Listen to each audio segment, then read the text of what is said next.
Good afternoon, everybody. Welcome to the Ways and Means Committee. We're going to have a hearing today with as many as 15 bills. We'll get started right away because sometimes we run into time things and we all have places to go. So first up, we have House Bill 1410, Delegate Simmons, income tax credit for paid organ donations. Sir, you have the floor. Thank you, Mr. Chair. Good afternoon, Vice Chair and members of the Ways and Means Committee.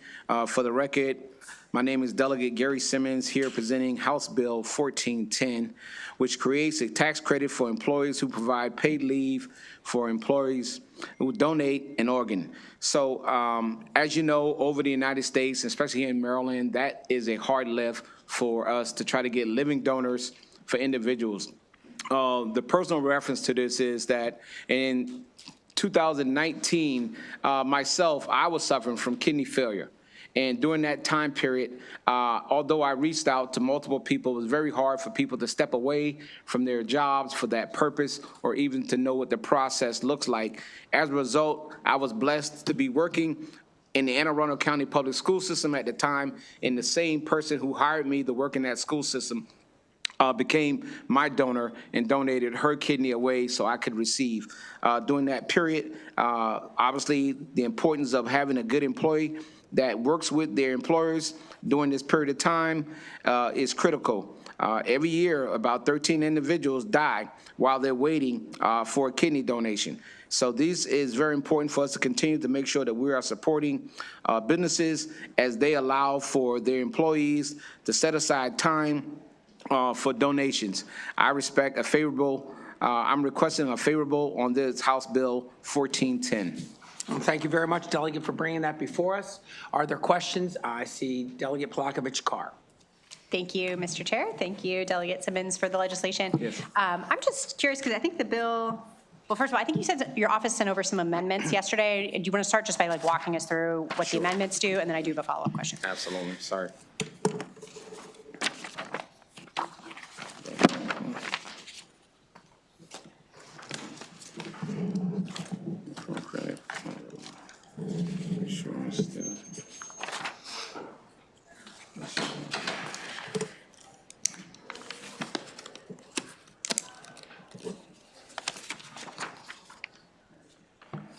Alrighty, thank you. One moment. And if you don't have that readily available, we can circle back after the hearing. Yeah, thank you. Yeah. Okay. So then my other question then is, I think the bill provides up to 12 weeks of paid leave. And I'm just curious, if someone is a kidney donor or for other types of living organ donation, is that a fairly typical recovery time? Or if you can just provide any information on that front? What is the question now? The bill provides for up to 12 weeks of paid leave. And I'm just wondering how that compares to what the typical recovery time might be for, say, donating a kidney or for other types of living organ donation. Yeah, so this was currently it's duplicated legislation that's been done about 19 different states. I've worked with the American Kidney Foundation and the American Kidney Fund in drafting this legislation, so this was at their best recommendations for that timeline. I can tell you in comparison to the time that I was out is right on point with that timeline of being out and returning to work. Thank you, Delegate. Are there any other questions for the sponsor? Okay, seeing none, that concludes the hearing on House Bill 1410. Thank you, sir. We'll now move to House Bill 1171, a Howard County delegation bill. I believe we have Delegate Ziegler to testify on behalf of the delegation. Thank you, Mr. Chair. For the record, I'm Delegate Natalie Ziegler, Chair of the Howard County delegation, and I'm here with House Bill 1171, which would expand voting rights for the student member of the Howard County Board of Education to everything essentially except personnel matters and contract negotiations. So the bill specifically excludes appointment and salary of a county superintendent, employee discipline and appeals, the appointment and promotion of staff, the discipline of certificated staff, collective bargaining for certificated employees, and collective bargaining for non-certificated employees. Otherwise, the SMOB would have full voting rights. And this has worked well in other counties, specifically Montgomery and Anne Arundel. And I respectfully, oh, in Baltimore County. Thank you. Thank you. Absolutely, yes. I think it's a critical part of engaging youth voices, and obviously there's nobody with a bigger stake in what happens in the school system than the students. So I respectfully ask for a favorable report. Thank you for your testimony. Are there any questions for Delegate Ziegler? Okay, and I understand that concludes the hearing on House Bill 1171. I understand you're also going to handle the other Howard County bills, so let's start the hearing on that. House Bill 1174, Howard County Board of Education mandatory school holidays. Great, thank you very much. So this bill would require the Howard County Board of Education to close public schools in the county to students to observe some specific religious and cultural holidays, namely the first day only of Diwali, Eid al-Adha, Eid al-Fitr, Lunar New Year, Rosh Hashanah, Yom Kippur, and Juneteenth. So there are significant numbers of students in Howard County nowadays who celebrate those holidays, and it's been hard for people who end up with having to make a decision of, do you stay in school and take the test, or do you celebrate with your family? So it's a very important issue for our constituents, so I respectfully ask for a favorable report. Thank you for your testimony. I do see a question. Delegate Long. Thank you, Mr. Chair. Question I have for you. I've heard this back when I was actually first elected. Now, if they don't have the school holiday off, can they actually take off that day and they're marked excused, or they're not marked as being absent if this bill wouldn't pass? They are able to take the day off, but the feeling in those communities is that they really, really hate to miss a day of school and worry that they're missing possibly tests or quizzes or instruction that was essential. And I think they feel somehow that they're being asked to make an unfair choice. Right. That was one of the questions, actually, was the president of the school board actually talked to me about this. His concerns were, if we give it a day off for every holiday, it's going to really create a problem with them getting their hours in for the year. And that was one of the concerns, and I understood what he was saying, but thank you for the bill. Thank you very much. Thank you, Delegate, and thank you for the question, Delegate Long. Are there any other questions for the sponsor at this time? Point of privilege, I will say that you can give an excused absence, but you still miss the instruction. And so I appreciate you. Thank you. That ends the hearing on House Bill 1174. We're going to take, the next bill will be House Bill 1090, Montgomery County Delegation. And as Delegate Plokovich Carr is making her way to the front, I'd like to recognize Delegate Griffith for a point of privilege. Thank you, Mr. Chair. So if you guys don't know, today is Foster Youth Shadow Day, and I'm about to embarrass my shadow. Miss Iris Wolf is here all the way from Hartford County today in the back of the gallery, so I just want to recognize her coming down here and trying to learn about the legislator and the legislative process and advocating for foster kids. So thank you for being here, Iris. And thank you, Delegate Griffiths, for sponsoring, and thank you for trying to learn a little bit about us today. Thanks very much. Okay, now we're on House Bill 1090, Delegate Plokovich Carr for Montgomery County. Thank you, Mr. Chair, and I'm filling in today for another member from the Montgomery County delegation, but for the record, I'm Delegate Julie Plokovich Carr presenting this bill on behalf of the Montgomery County House delegation.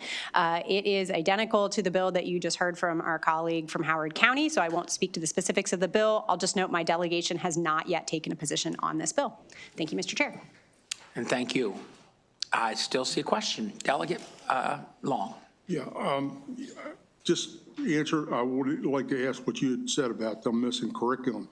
Can't they make it up, or can't they be provided with that information if they don't get the holiday off? So I think Delegate Long, what our chair was saying earlier is that if the student isn't in school, yes, they would be given the opportunity to make up assignments, but they've still missed the lessons. And, you know, it's like the same as if you're out sick. I can remember being sick as a kid and as a student, and it's hard to make up those days, even if the work is sent home. Okay, thank you. And thank you, Delegate Long. Are there any other questions on House Bill 1090? Seeing none, that concludes the testimony on House Bill 1090. We're going to skip House Bill 1573 and move to House Bill 1077. Delegate Miller, sorry to jump the agenda there, but if you could testify, we'd appreciate it. Thank you.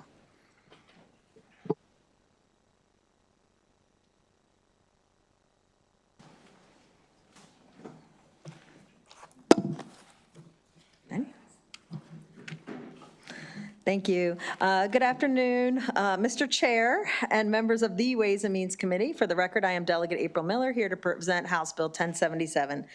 The Blueprint for Maryland's Future set an ambitious and laudable goal. 45% of high school students should graduate with an industry-recognized credential by the 2030-31 school year. However, as we move closer to these deadlines, we are finding that the current all-or-nothing approach to CTE pathways is creating a bottleneck for innovation and leaving too many of our students behind. House Bill 1077 seeks to address this by establishing a work group to study and recommend a tiered stackable credentials framework. This isn't just a technical adjustment. It's a necessary evolution to ensure Maryland's workforce remains competitive and our students remain mobile. Currently, many Blueprint-aligned pathways are designed as rigid multi-year sequences. While high-level certifications are the end goal, the path to get there is often inflexible, and if a student would complete a certain percentage of the program and then something happens, there's a scheduling conflict, a life change, or simply realizes that that pathway may not be right for them, they may walk away with nothing to show for their work or no credentials. So the solution is stackable micro-credentials that allow students to earn building blocks of recognized value. Think of them like Lego bricks for a career. A student earns a competency in basic component repair, and then diagnostic systems and computers, and then an advanced course. Each brick has an immediate labor market value, and together they stack into a full industry certification or even college credits. We have learned many success stories from other states. Colorado, Indiana, Texas. Texas plan has marketable skills. They break degrees down into discrete employer-validated micro-competency that makes the system more responsive to the immediate needs of either booming tech, manufacturing, healthcare, whatever sector that we are trying to address. There's also something called like a lattice model. We have more of a linear pipeline. A lattice model would allow for students, for instance, in health education, you would have a micro-credential in building and coding. Then you would be able to have an immediate value of that credential to be able to work in a doctor's office. Then you would go towards stacking that toward your associate degree, and then you would be stacking it towards your bachelor's degree as you move through college. You could do this with welding. There are so many opportunities in micro-credentialing and stackable credentials. One more. So if we are desiring to fix some of the issues as far as the inflexibility with Blueprint, that this is something that needs to be studied. And I did read the testimony and letters of information from, I particularly like the one from MSEA. That one I particularly like, but I do believe that this can be done within the framework of what is currently already being studied and the recommendations that are currently being done with the AIB and MSDE, but I really feel they need legislative direction as far as following that pathway. So happy to answer any questions. Thank you for your testimony. Are there questions for the sponsor? I knew it. I'm ready. You're clairvoyant. Wait, let me flip to that page. I have Delegate I thought Pasteur's your first name was question. April, but it's clairvoyant. All right, Delegate Pasteur. Thank you, Mr. Chair, and thank you, Delegate, for this. Okay, this is not good. Okay, I agree that there are some things that certainly need to be done for career and technical education. Can you outline, I know you can, outline, please, let's take something that is real manageable in terms of curriculum now, in terms of the career to, the school to career pattern or ladder, and talk about how that would look in terms of, let's say, the 4 years in high school.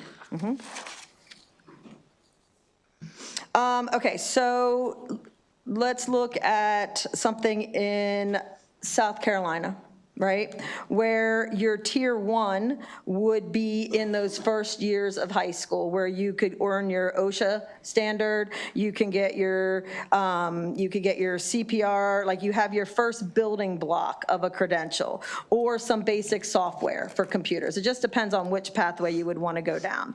And then the next Tier 2 might be your auto mechanic, it might be your Microsoft, it might be more of a basic welding credential. And then you would go up to your next computer credential that you would have in that pathway as far as for computer science. And then for healthcare, it would be, like I said, you would either go to get your CNA, which you could get in your associate's pathway. You can get your CNA while you're still in high school. A lot of those students then work in the industry already, and then you would go to working on your full nursing degree as you're still in high school. And then you can get that within 3 years, you can get your bachelor's. So, may I, Mr. Chair, just asking? All right, so I was going to ask how this differs from what we already have as a requirement if you're interested. Let's just talk about maybe a magnet, a tech school program. And every year, it's a little different, and it is like ladder. Now, what you described sounds like you are taking something different each year. Is this a finding, like trying to find yourself program about what you're speaking? I thought I heard you say in your testimony, so they don't get to something and Yes. this is not for me. So it's Yes. exploratory? Yes, Is that it's what you're looking for? exploratory, but it's also adding an industry-recognized certification at whatever that level is. It might only be more of like a 3-month certification. It might only take you 6 weeks to get that certification. But you have a marketable skill after that that could build on multiple different pathways instead of just isolating you to a certain pathway, especially if you go through the CTE program. You're usually in that program for 2 years, depending on what it is. And then if you want to change from that and you haven't gotten different certifications as you've gone through the process, then where does that leave you? Okay, so if you're not interested in something, then that's, I'm trying to picture this. Yeah, in if you're terms not of a interested, so if student's school day. you start on computer science and you're not interested, you would still have your basic either Python or whatever certification that you received through the computer pathway, that you could market that into something else. You could switch pathways to make it more flexible. So would you consider, This is just having them look at it. Yeah. This is just having them look at it because right now when they're approving the IRCs, I think they only approve them annually. They're specific industry recognized certifications where they're not looking at the stackable aspect of it or the micro certification aspect of it. And so this is just asking them to look at it, study it, and see if that's something that's right for Maryland, because with Blueprint being so prescriptive, we may have to make some legislative change next year to look at. So this is just asking them to look at the process that they're already using, see if we can improve it to make education more flexible for our students and more viable for our communities and you're for our talking about workforce. exploratory under the areas that we already have? Exploratory under those, already under some of those credentials, where can we make those criteria stackable versus just straight full onto the full industry recognized? So they don't have to get to 4 years and realize this. That realize that, and that happens. I mean, that happens in college. So the sooner you realize that's not for me, Okay. you can make a change, but you already have some building blocks that will fit into another career. And might give you some level of certification. Exactly, and some increase in pay. Okay. Thank you. I appreciate that. Thank you, Mr. Chair. Certainly. Are there any other questions for the sponsor at this time? Okay, seeing none, that concludes the hearing on House Bill 1077. I'm now going to turn it over to the captain of the ship. Thank you so much, Delegate Eversole. I appreciate your help here while I was at our press conference. Next up, we have Delegate Roberts, House Bill 1095, Public High School Sports Injury Record Keeping. You do have one witness who I understand is virtual. We'll check to see if the witness is here, but you can go ahead and begin your testimony. Thank you, Madam Chair.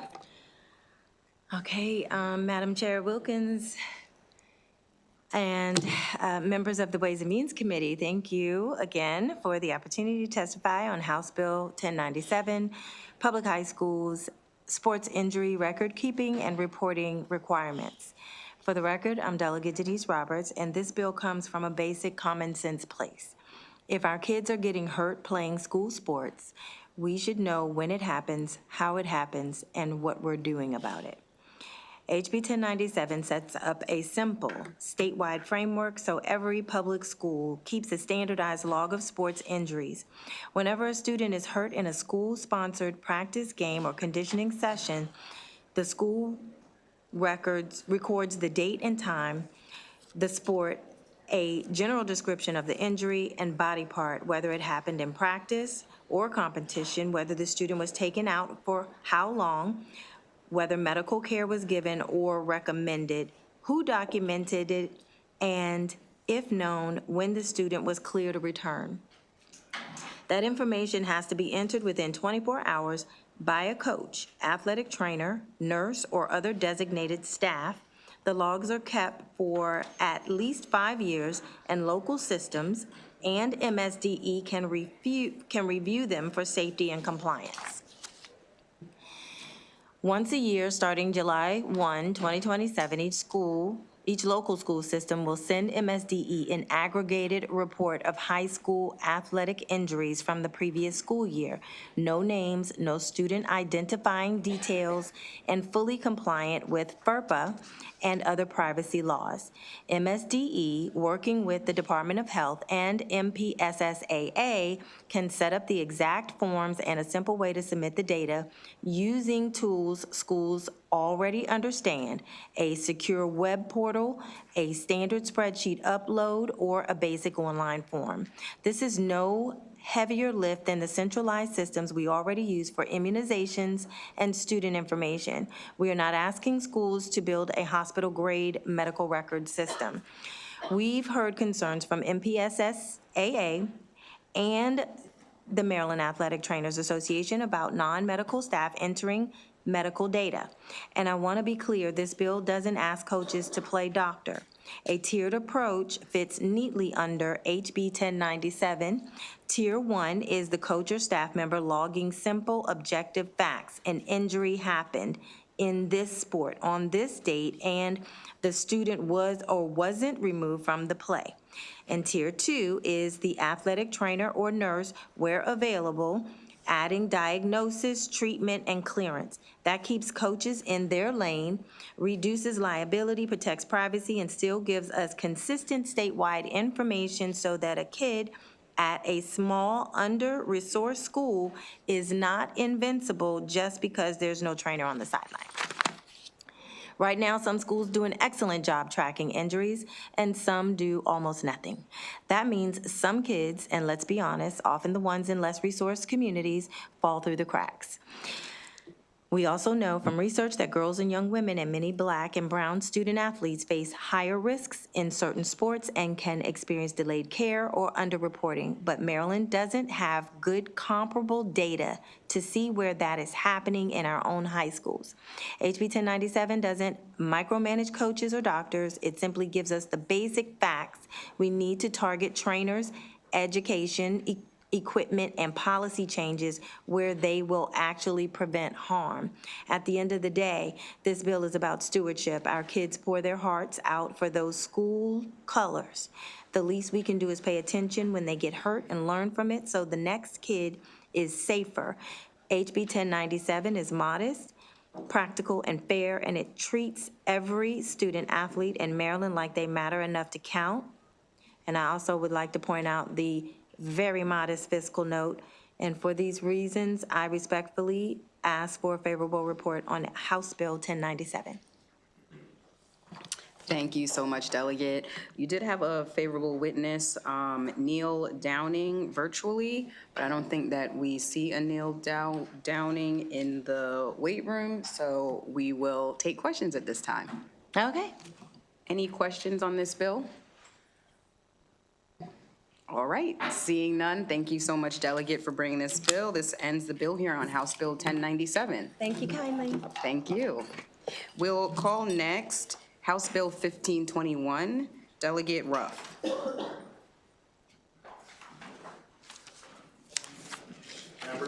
Madam Chair? Yes, I have Timothy Smoot, and we be do have a Alexis. favor with amendments. I don't know if you Should be want- Alexis Seth. Okay, Yes, that's all right. perfect, all right.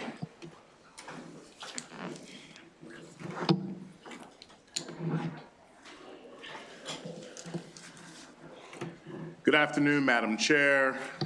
I don't see the Vice Chair. But to all the members of the committee, thank you all for providing me the opportunity to present House Bill 1521, which is an income tax credit for contributions, volunteerism, and employment initiatives for at-risk youth. I would like to start by saying that this legislation is grounded in a simple but powerful idea, that the struggle to save our young people cannot be left to government alone. If we're serious about reducing juvenile crime and building brighter futures for Maryland's youth, then we must mobilize every sector of society: government, nonprofits, faith institutions, and critically, the private sector. House Bill 1521 creates a targeted state income tax credit designed to encourage businesses and individuals to invest directly in at-risk youth. Specifically, the bill provides tax incentives for 3 categories of engagement. One is financial contributions to organizations that serve at-risk youth. 2 is volunteer service in schools and recreation centers and the like located in underserved communities. And 3 is the employment opportunities that can be presented for young people who live in those very communities. This bill recognizes the truth that exposure to mentorship and opportunity change life trajectories. For many young people growing up in communities facing poverty and other significant obstacles, the difference between success and struggle often comes down to access. Access to adults who are equipped to build them up, access to safe places to learn and grow, and access to early employment opportunities that teach them responsibility, discipline, entrepreneurship, and most importantly, hope for their futures. Now, we as a body and the government generally can fund programs, but communities transform when opportunity is shared by the private sector.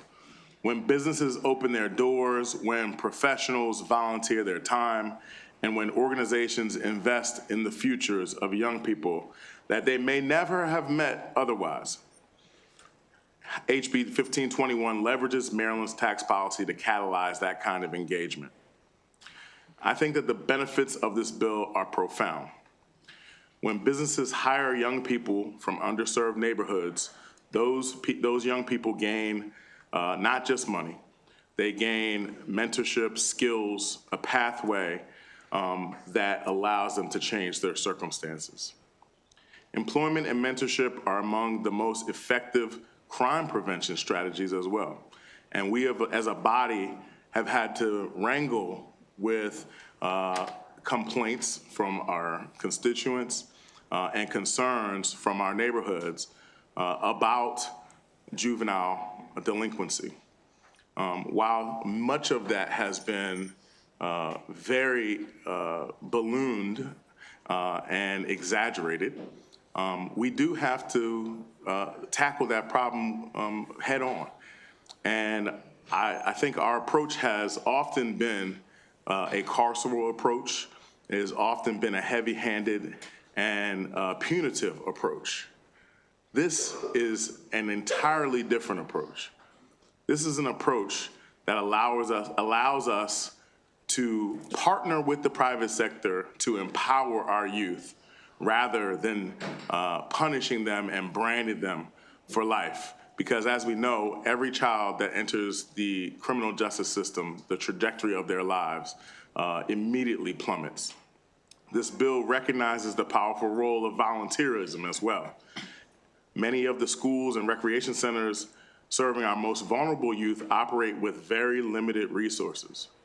By incentivizing volunteer engagement, we can connect young people with tutors, with coaches, with mentors, and role models who can help guide them through critical years of development. We've already made major investments in education through the Blueprint for Maryland Schools, but we must also create mechanisms that unlock the resources, talent, and leadership of the private sector. And so I ask you all to join me in investing in our young people, and more importantly, I ask you to move favorably and to make a favorable report on HB 1521 so that we can together create partnerships that will change young people's lives. Thank you, Madam Chair, and I will turn it over to Ms. Seth.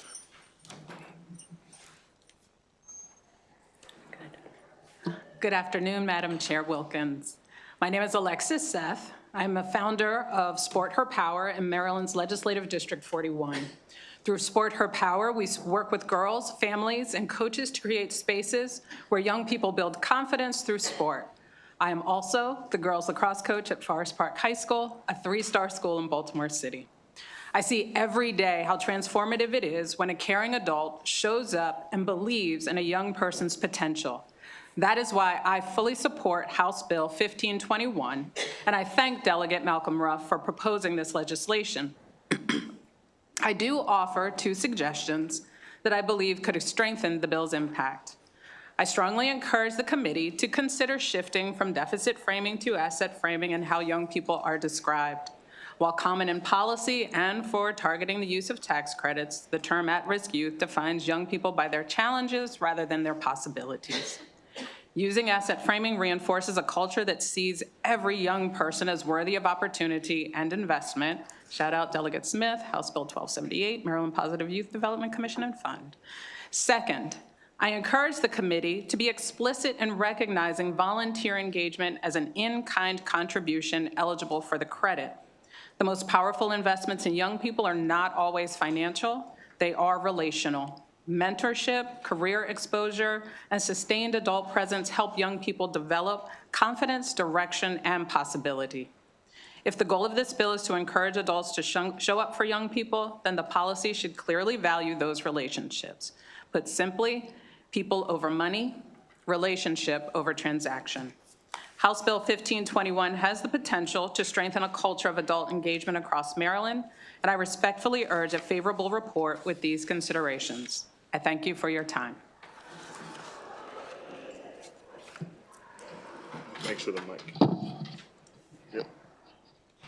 Madam Chair, hello, how are you? Hope you're doing well. Committee members, my friend Kaylin, welcome. Thank you for welcoming us to testify. My name is Tim Smoot. I'm President and CEO of MMG Capital Group. Many of you may know us as Meridian Management Group. Our company provides loans and equity investments to small businesses in Maryland. We, in fact, manage a couple of programs for the Maryland Department of Commerce. Usually I'm sitting here talking about how to make loans and help small businesses, but this is a critical event in my community and in my personal life. The last summer, I actually attended a community forum for District 41, and it was interesting that the committee or the residents and the business owners were just inundated with the criminal activity in the area. And the meeting was actually dominated. And it dawned on me that, as a professional, while our company has several internships each year, we don't do nearly enough in terms of spending time with our youth. in schools and community centers, things of that nature, and I think we need to do more. We need to be teaching them social skills, building character, teaching them about finance, healthy living, spiritual values, political astuteness, and how to be good citizens and good neighbors. And, for me, I'm 68 years old, and I said to myself, shame on us. In our community, in the projects where I grew up in Pittsburgh, we had a lot of resources, a lot of mentorships. We even went to the polls, with our parents to see them vote. And we need to pick up on that. I came up with an idea as we were in the forum, and a delegate presented it in the form of this legislation, and I hope that you all will support the legislation. It's very important to the community. Thank you so much, Delegate, for bringing this bill, and thank you to your witnesses for your testimony. Are there any questions, colleagues? All right, seeing no questions, thank you again, Delegate. That ends the bill hearing on House Bill 1521. Thank you. All right, next up, Delegate Hornberger, House Bill 1554. I do have one witness that signed up.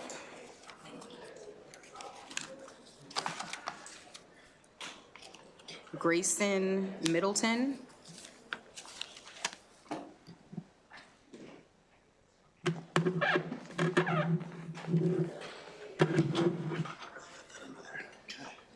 Okay, thank you, Madam Chair. For the record, Delegate Kevin Hornberger here on behalf of HB 1554. This is an easy one, okay? Lots of support, no opposition, no fiscal note. It is a study that deals with the sales and use tax for electricity directly relating to agricultural purposes. Now, some of you may have remembered this bill in a different form before. It is because it was in vogue for a little while to have different meters on farms. So you might have a meter for the house, you might have the meter for a chicken house, you might have a meter for barns. In other words, multiple meters servicing one farm. What we found over time is that even though that practice may not be in vogue now, they're getting taxed at different rates, right? So the house might get taxed different than what services the farms. When we had this bill in previous years, we got right up to the finish line and we asked the comptroller's office for a fiscal note, and between them and the utility providers, they were not able to accurately ascertain what that fiscal note was. And because there was concerns, it may be high, maybe low, that's why the bill didn't move. So that's why we're back this year with the study. I'm not a big study guy. I think sometimes studies are just a way for a bill to go away. But we can't pass this bill until we know what the fiscal impact is, and we don't have those resources currently. So that's why we're asking for a study on this very simple bill that we need. As many of you know, agriculture in Cecil County is the number one employer, number one income generator. And with that, I will turn it over to my colleague here, but please take a look at your packet. Lots of favorable testimony. Thank you. Good afternoon, Madam Chair, members of the committee. Grayson Middleton, and I'm Government Affairs for Delmarva Chicken Association. We're the trade organization representing the meat chicken growers, companies, and allied businesses on the Eastern Shore of Maryland, Delaware, and the Eastern Shore of Virginia. As the delegate alluded to, we have a situation now in the state where, despite our philosophy for many years that the production of food should not be taxed, we have basically an unfair application of that general rule. Since 2010, our chicken houses have been put on electric meters, while many of the ones that were built before then are on residential. And as a result, you have half of the chicken houses around half of the chicken houses being taxed for electricity, while the others are not. And this is, in line with the inputs, many other inputs for agriculture. Won't get into them, but pretty much all the inputs for agriculture are exempt from sales and use.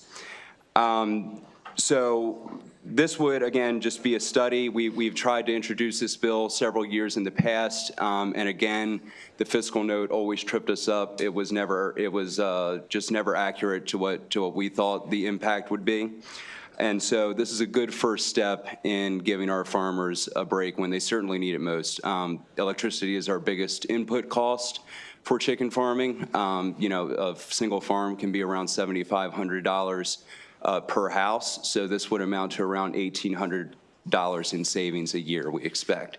So just a study, but a move in the right direction, definitely. Thank you. Thank you so much for your testimony. Thank you, Delegate, for the bill. Delegate Young with a question. Thank you, Madam Chair. Delegate Hornberger, would this apply to hydroponics? It would if they were on a property that had multiple meters.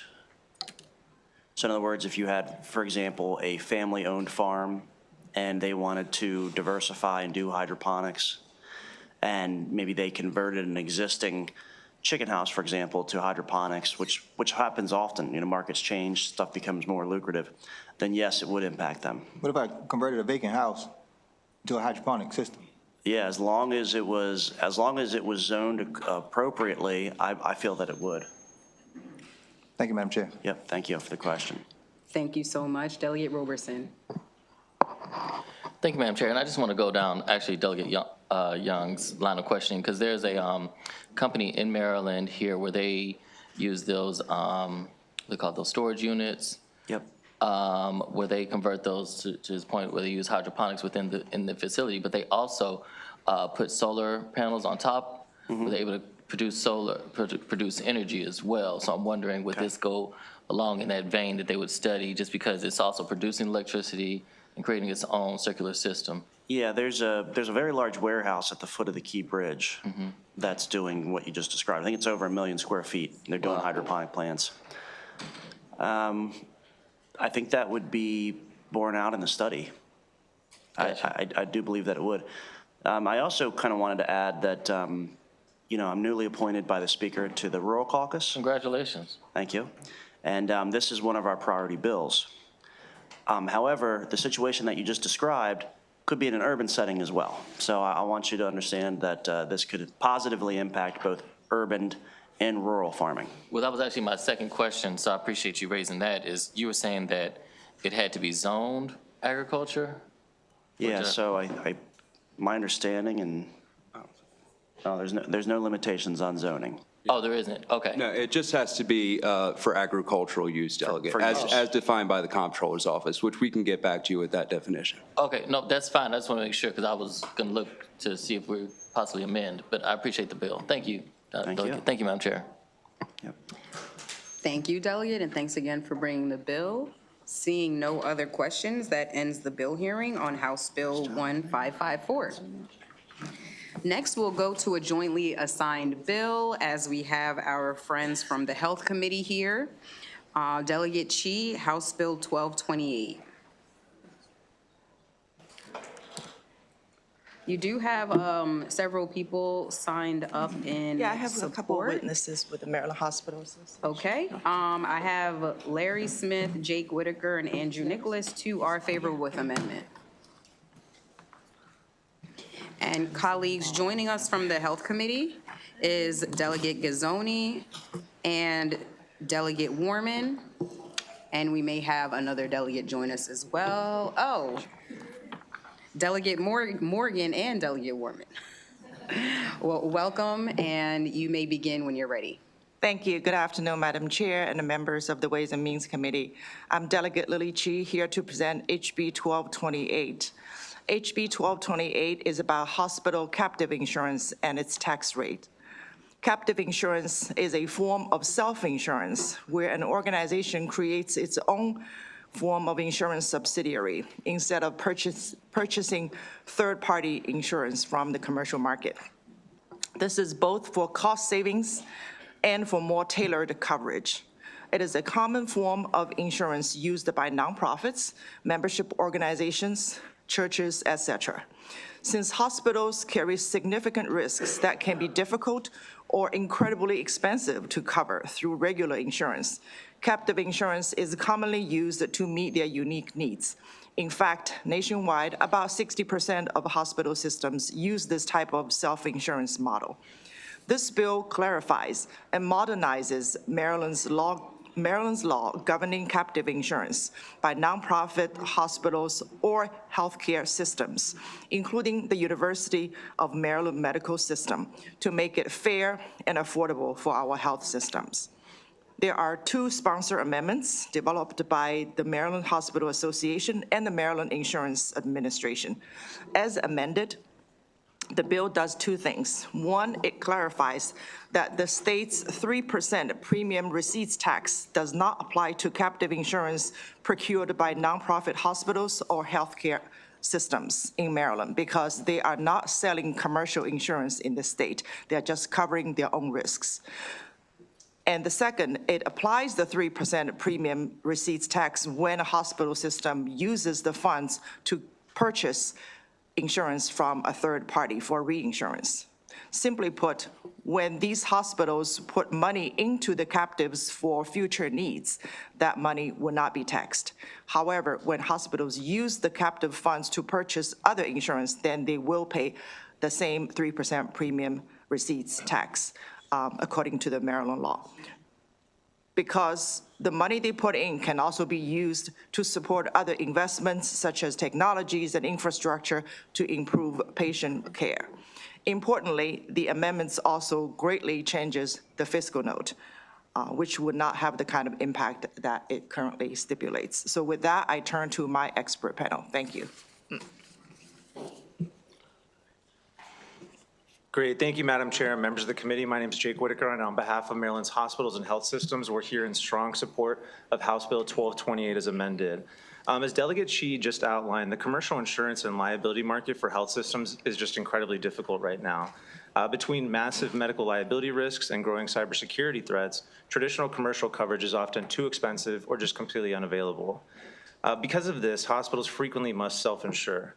One way to provide this self-insurance is through a captive. Maryland hospitals have been using this self-insurance structure for decades to manage their unique and complex risks. Self-insuring through a captive operates exactly like a dedicated savings account. It allows a hospital to set aside their own money to cover for future emergencies. It operates basically like a rainy day fund. This bill establishes how Maryland's procurement taxes should apply to hospital-based captives. The procurement tax generally applies when a Maryland entity purchases insurance out of state. As we discuss this structure too, it is vital to remember that every single acute care hospital in Maryland is a nonprofit organization. Furthermore, our hospitals operate under a unique payment model with fixed revenue. So this means that we simply cannot raise prices to cover new or unexpected costs. It also means that any funds that must be used to cover liability or business expenses are funds that are not going towards patient care, facility improvements, or community health. This legislation as amended establishes that Maryland hospitals will not be taxed for simply shifting their own funds into the captive.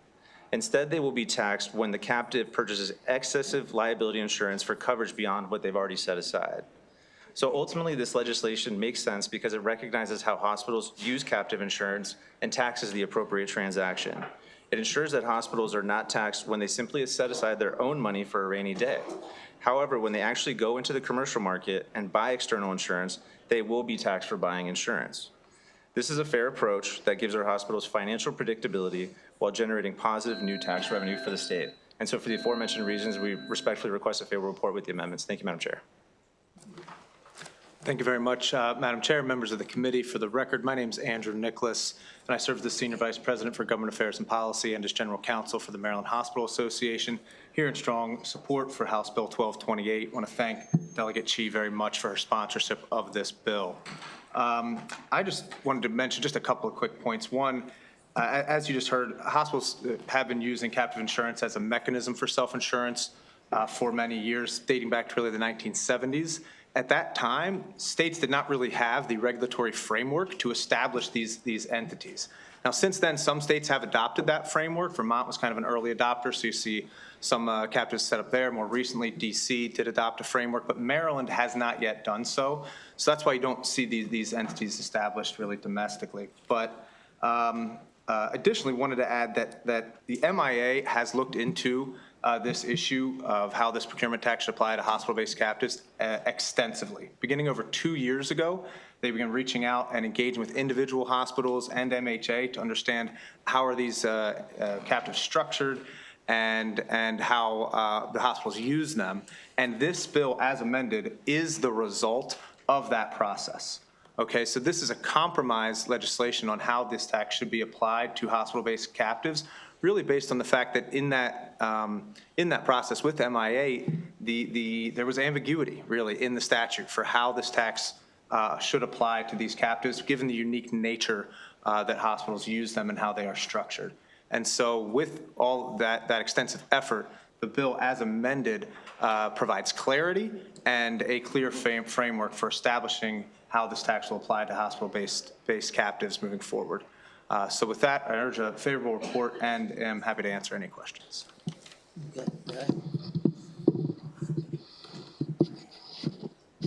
Madam Chairman, members of the committee, my name is Larry Smith. I'm the Vice President for Risk Management Services for MedStar Health, which means I'm responsible for their insurance programs.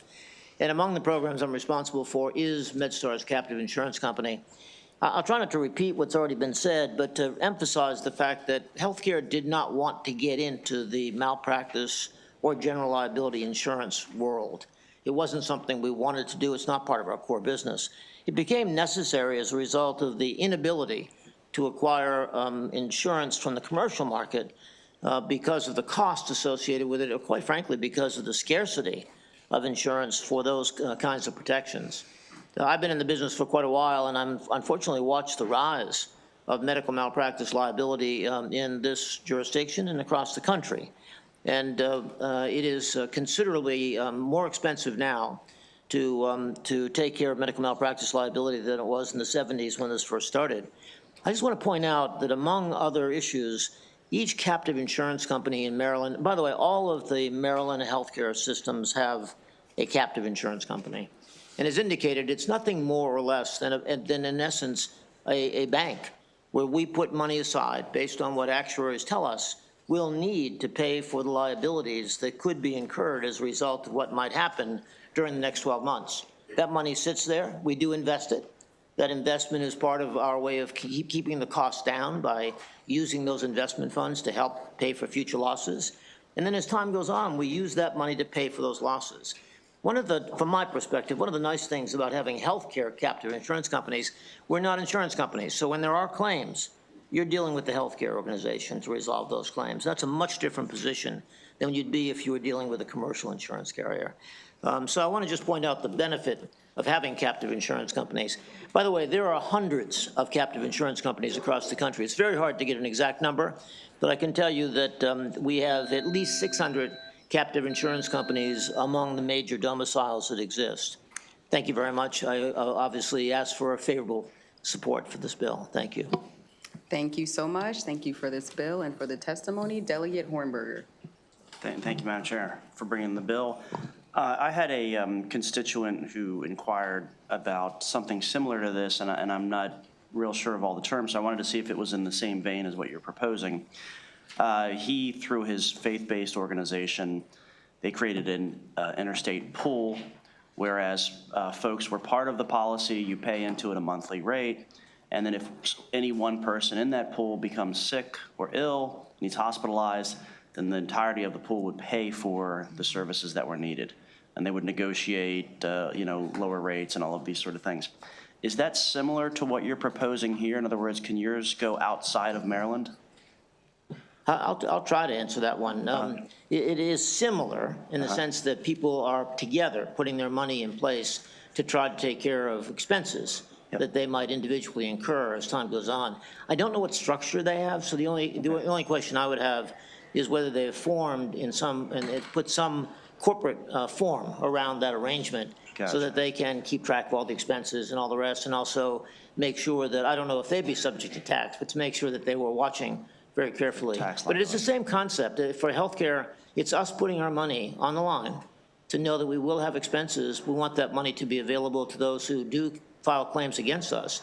And we know we can't get that from the commercial market, not at a reasonable price. Right, and then the follow-on, if I may, so we did go to the insurance commissioner, and they said that particular rubric that you all have is not permissible in Maryland, and I'm assuming that's why you're putting this bill in now, as you've done that same exercise. Yeah, 2012, 2013, I was working with the insurance commissioner then as we were considering the option for Maryland to become what's known as a domicile, where you can incorporate, you can form these ends. And the decision was made at that time not to have Maryland enter into that business. DC is in that business, Vermont is in that business, but Maryland made the decision for lots of good reasons not to go into the business itself. Okay, thank you. And I've emailed the bill to my constituent, and maybe we'll have some conversations offline, but thank you for bringing the bill. Happy to help any way we can. Thank you, Delegate. Delegate Polakovich-Carr. Thank you, Madam Chair. Delegate Chi, can you just clarify, when you spoke about your sponsor amendments, do you intend for those sponsor amendments to still have the bill apply retroactively with those amendments? I just wasn't clear from your description. No. No, the bill would be prospective in nature with the only. amendments, Okay, yes. thank you. That is an important clarification. And then I guess my other question really is for, I think, either gentleman who's on either side of Delegate Chi. You're both with the Hospital Association, is that right? And I apologize that I didn't catch your names. We also have some testimony that was submitted that perhaps you all have not seen from a whistleblower who raises concerns and issues about, you have seen it? Okay. Yeah, we have. About the treatment of this tax to date. And so I just want to air publicly a little bit. Is it fair to say that this area of tax policy has been an area of investigation by the Maryland Insurance Administration over the last several years? So I am so glad you asked that question. And if I remember correctly, a few years ago, you were the sponsor for this whistleblower reward program that we all voted for, right? And I'm proud to vote for it. I think it's a great program. We encourage our citizens to speak out when they see tax cheats and all that kind of things, right? But I think this is wrongly applied to this situation because as policymakers, we need to make a decision whether we want to support nonprofit hospitals and healthcare systems so that we don't force them to pay the same kind of commercial insurance rates that other commercial insurers have to pay. Because if we force them to do that, then what's the point of captive insurance, right? We essentially kills the spirit and the need for the hospitals to self-insure, you know? So yes, this bill is prospective, and we think the amendment works out between the Hospital Association and MIA is workable. And to go back to the earlier point of Delegate Hornberger, so because at the time, decades ago, when these captives were formed, Maryland did not have the program, and still does not. Because I worked for DC Department of Insurance, Securities, and Banking. I know DC was laughing all the way to the bank and saying, we beat Maryland to the punches because Maryland chose not to have this kind of program so people can domicile in the state of Maryland, right? So we chose not to regulate these captive insurance. We can't just all of a sudden say, let's start charging you because we don't have the program for them to be domiciled here, you know. Can I do a quick follow-up? Thank you so much. And just further on your question, yes, that information that you have, that's what was sent to the MIA 2 years ago that initiated that whole process and engagement with the hospitals that then resulted in the bill as amended. Okay, and then maybe my last question is can someone on the panel speak to what other states are doing? The whistleblower raises that there are states that are, I guess, actively enforcing kind of what the current status quo is in Maryland, and I think it'd be helpful just to have a perspective on that front. Yeah, sure. Oh, yeah, sure. Yeah. There have been other such inquiries into other state insurance commissioners. And to my knowledge, I don't have a list of what the outcomes of them have been. Predominantly, it's been states that have denied that request to charge insurance premiums for captive insurance company funding. Because it's, by the way, I just want to mention that the issue of insurance versus funding has been resolved at the federal level, and this is not considered to be insurance, the funding that's going into a captive insurance company. So there's good law that says it's been examined at a number of different levels and found that it's not insurance.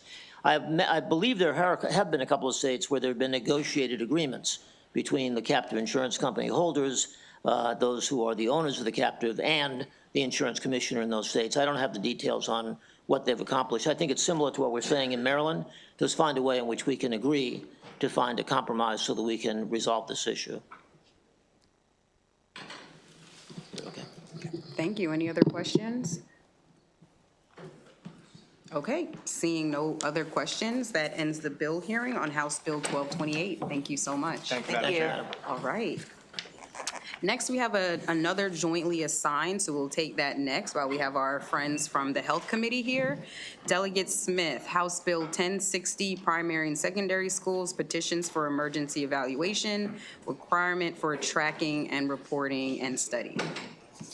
You do have several witnesses signed up.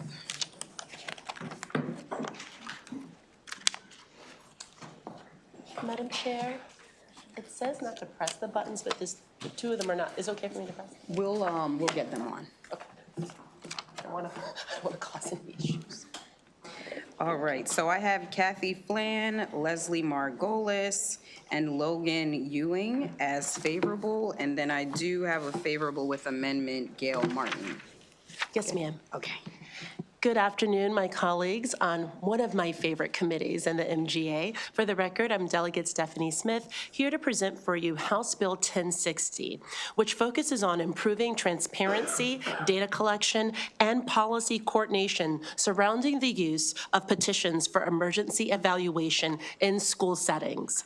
Under Maryland law, a petition for emergency evaluation may be initiated when an individual is believed to be a present danger to themselves or to others due to a mental health crisis. These petitions are an important tool that can help connect individuals to immediate evaluation and also immediate evaluation and care during a moment of crisis. However, when these petitions are initiated in school settings involving children and adolescents, we currently lack a consistent statewide system to track when they occur, why they occur, and what happens afterward. House Bill 1060 addresses this gap by requiring the State Department of Education to develop a system for schools to track and report for emergency evaluation that occurred during the school year. The system will collect important information such as the reason for the petition, whether the student already has an IEP or 504 plan, whether handcuffs were used during the process, and the eventual outcome of the petition to the extent known.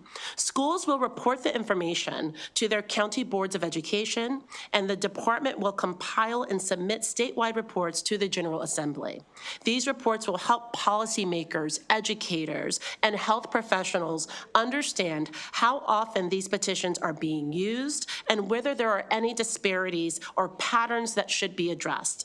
In addition to tracking and reporting, this bill also convenes a work group made up of educators, mental health professionals, hospitals, law enforcement, and family advocates. The purpose of the work group is to study how petitions for emergency evaluation are used in school settings and to identify best practices for training, coordination, and crisis response. In some cases, an inappropriate or unnecessary emergency petition may inadvertently escalate a situation that could have otherwise been managed through school-based mental health supports. Additionally, we must acknowledge the strain currently facing Maryland's pediatric behavioral health system. When a petition results in a hospital evaluation, but no appropriate placement is available, young people may experience extended hospital stays while awaiting behavioral health services. These pediatric overstays, which as many of you know, the speaker is tackling with her broad plan. These pediatric overstays place significant pressure on hospital emergency departments, inpatient units, and can further disrupt care for children in crisis. We believe by collecting this data and studying these practices, House Bill 1060 will help ensure that petitions for emergency evaluations are used appropriately, consistently, and in coordination with broader mental health resources available to students. I thank you for your time. I thank you for your careful attention to this bill, and I do hope for a favorable report, and I do have a sponsor panel that will give you additional testimony. Thank you, Madam Chair. My name is Kathy Flan, and I'm here because my son was removed from school via an emergency petition. Ellis is an outgoing child who loves superheroes and identifying birdsong. When we're out walking, I won't even hear any birds over the traffic noise, and he'll say, "Is that a cardinal?" Ellis learns in a gen ed classroom with IEP support, and his diagnoses include autism, ADHD, and narcolepsy. In first grade, Ellis began throwing objects and eloping from the classroom. The school called often to request early pickup. We countered by requesting more support and a one-to-one aid. When we discovered the teacher was physically restraining Ellis, we requested a transfer. At the new school, Ellis escalated weekly, not daily. However, things went on this way for months, and a new IEP became overdue. In January, the assistant principal called to issue an emergency petition. If I didn't pick up Ellis immediately and take him to the emergency room, he would be sent in a patrol car. He'd be alone until one of us arrived. I rushed to the school where I was presented with the EP document. I was told to take him to the emergency room or he'd be suspended for 3 days. When Ellis was escorted to me, he was cheerful and calm. He said, "Hi, Mommy." He took my hand and walked out of the building. Ellis remained cheerful when the ER physician and social worker assessed him. They noted in the discharge papers that an emergency petition was not appropriate for addressing a disability, especially for a first grader. In person, the doctor expressed frustration, saying, "We have suicidal teens here. This is a waste of our time." Ellis tends to pick his skin when he's stressed. That night, he cried out, his bed a pool of blood. A few weeks later, when we left for a routine doctor's appointment, he burst into tears, saying, "The school is sending me because I'm bad." We got an attorney, and the district approved an aid 3 days later. Ellis could now take breaks from the classroom, which improved things dramatically. I support this bill because transparency is accountability. Ellis's EP could represent untold other children and medical bills for their families. Thank you very much for your time.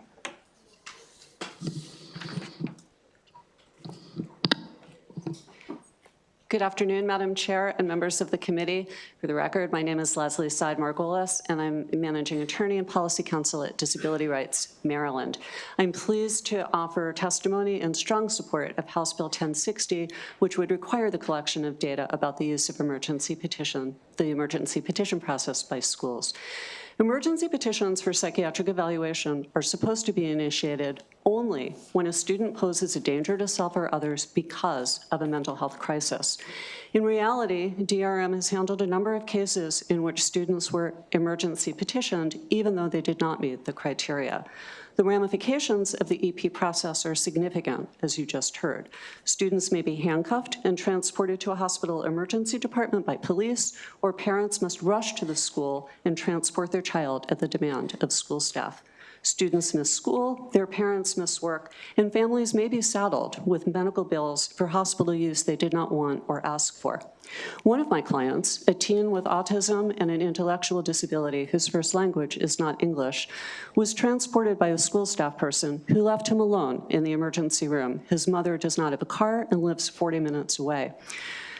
His behavior, while challenging, did not evince a mental health crisis, but rather was likely a reflection of his disabilities, in part his frustration at not understanding his academic work and his sensory overload.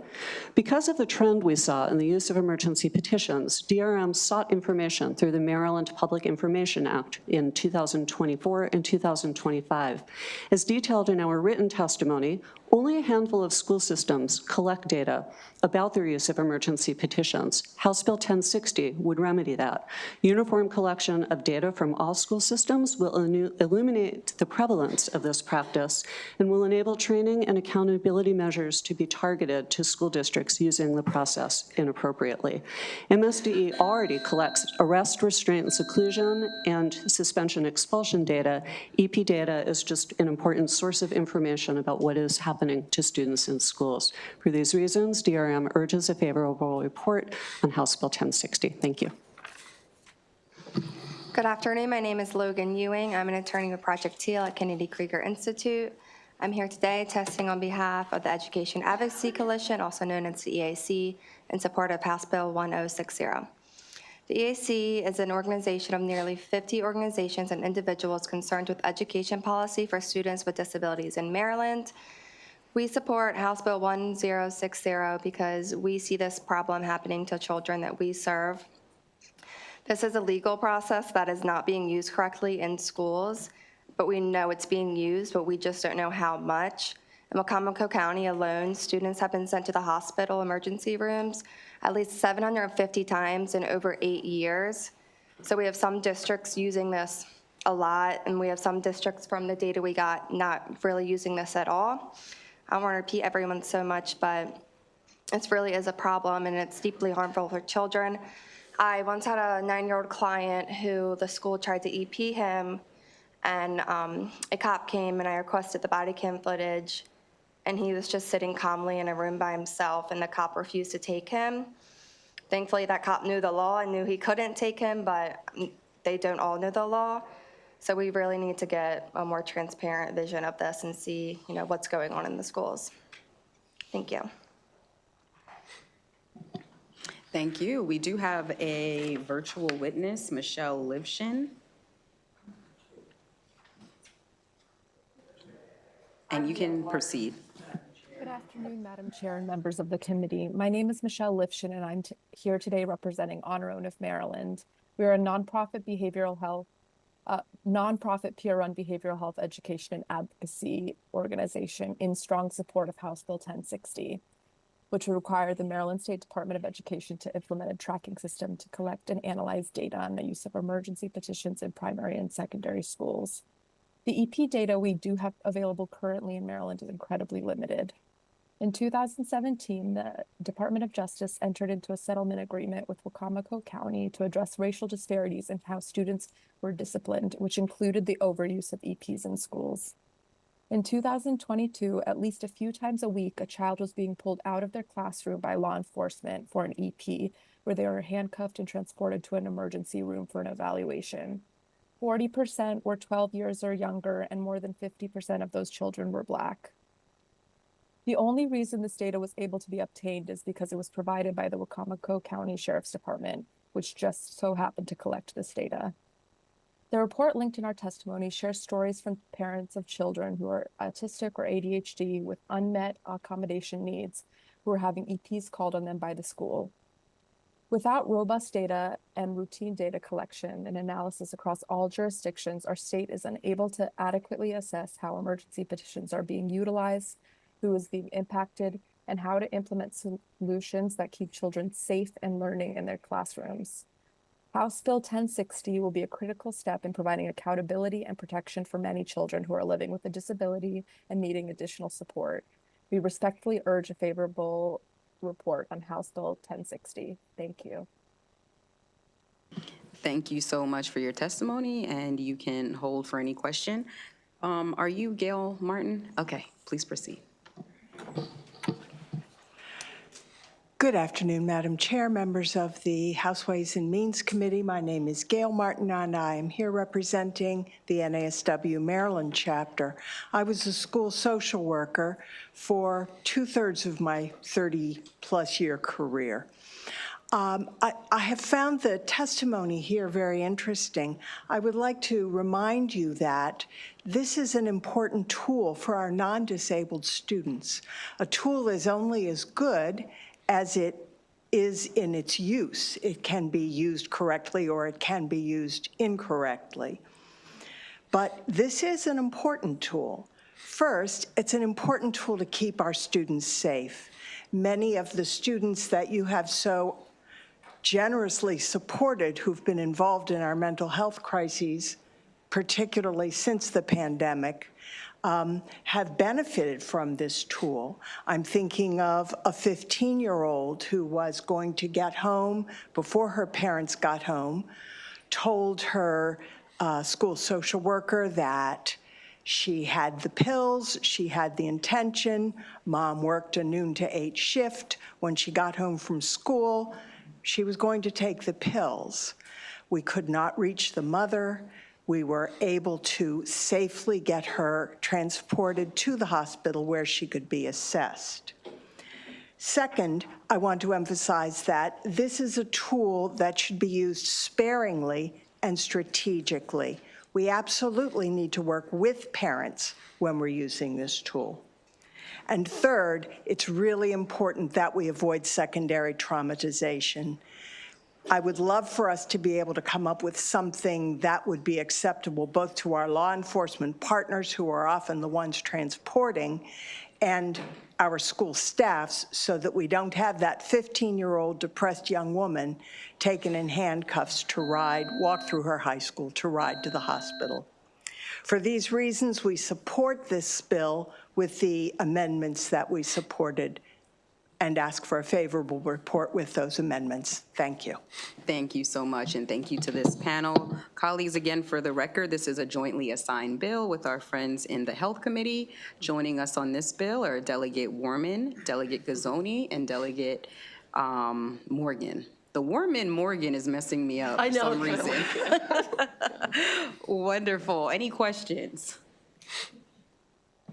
All right, seeing no questions, that ends the bill hearing for House Bill 1060. Thank you so much.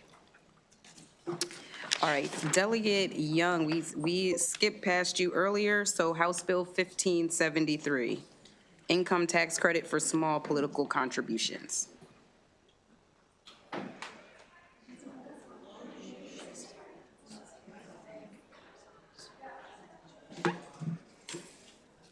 Thank you, colleagues, Madam Chair, colleagues. Thank you for your patience. I was over in another committee when you called me, and I'm here now. Delegate Young for House Bill 1573, income tax credit for small political contributions. It's a real simple bill, no fiscal note, want to note that, but one that I think can have a positive impact on all of us, and particularly our constituents. We all know about Citizens United, which was a Supreme Court case that essentially said corporations are people, and therefore they have the opportunity to submit or donate untold amounts of money to political campaigns. This is essentially an effort to do the opposite of what Citizens United did, which is to incentivize our residents to engage politically in a way that I think doesn't necessarily help one party or another, but rather helps the small person to have their voices heard. The bill is about empowering everyday Marylanders and giving a voice to the small dollar donor. It creates a simple, direct incentive for most people to participate in the democratic process, helping to ensure that our elected officials are responsive to the needs of their constituents, not just large, wealthy donors. It's a proven tool to fight political corruption and increase accountability. When candidates are funded by the people they serve, they are more accountable to those people. This bill helps break the cycle of reliance on special interest money and puts the focus back on the needs of our communities. The refundable credit makes the program accessible to everyone. By making the credit refundable, we ensure that all Marylanders, regardless of their income or tax liability, can have their contributions amplified. This is a critical element for equity and ensures that the program benefits everyone, not just the wealthy. It's temporary, fiscally responsible pilot program. The bill will sunset after 5 years, allowing the General Assembly to evaluate its effectiveness before making it permanent.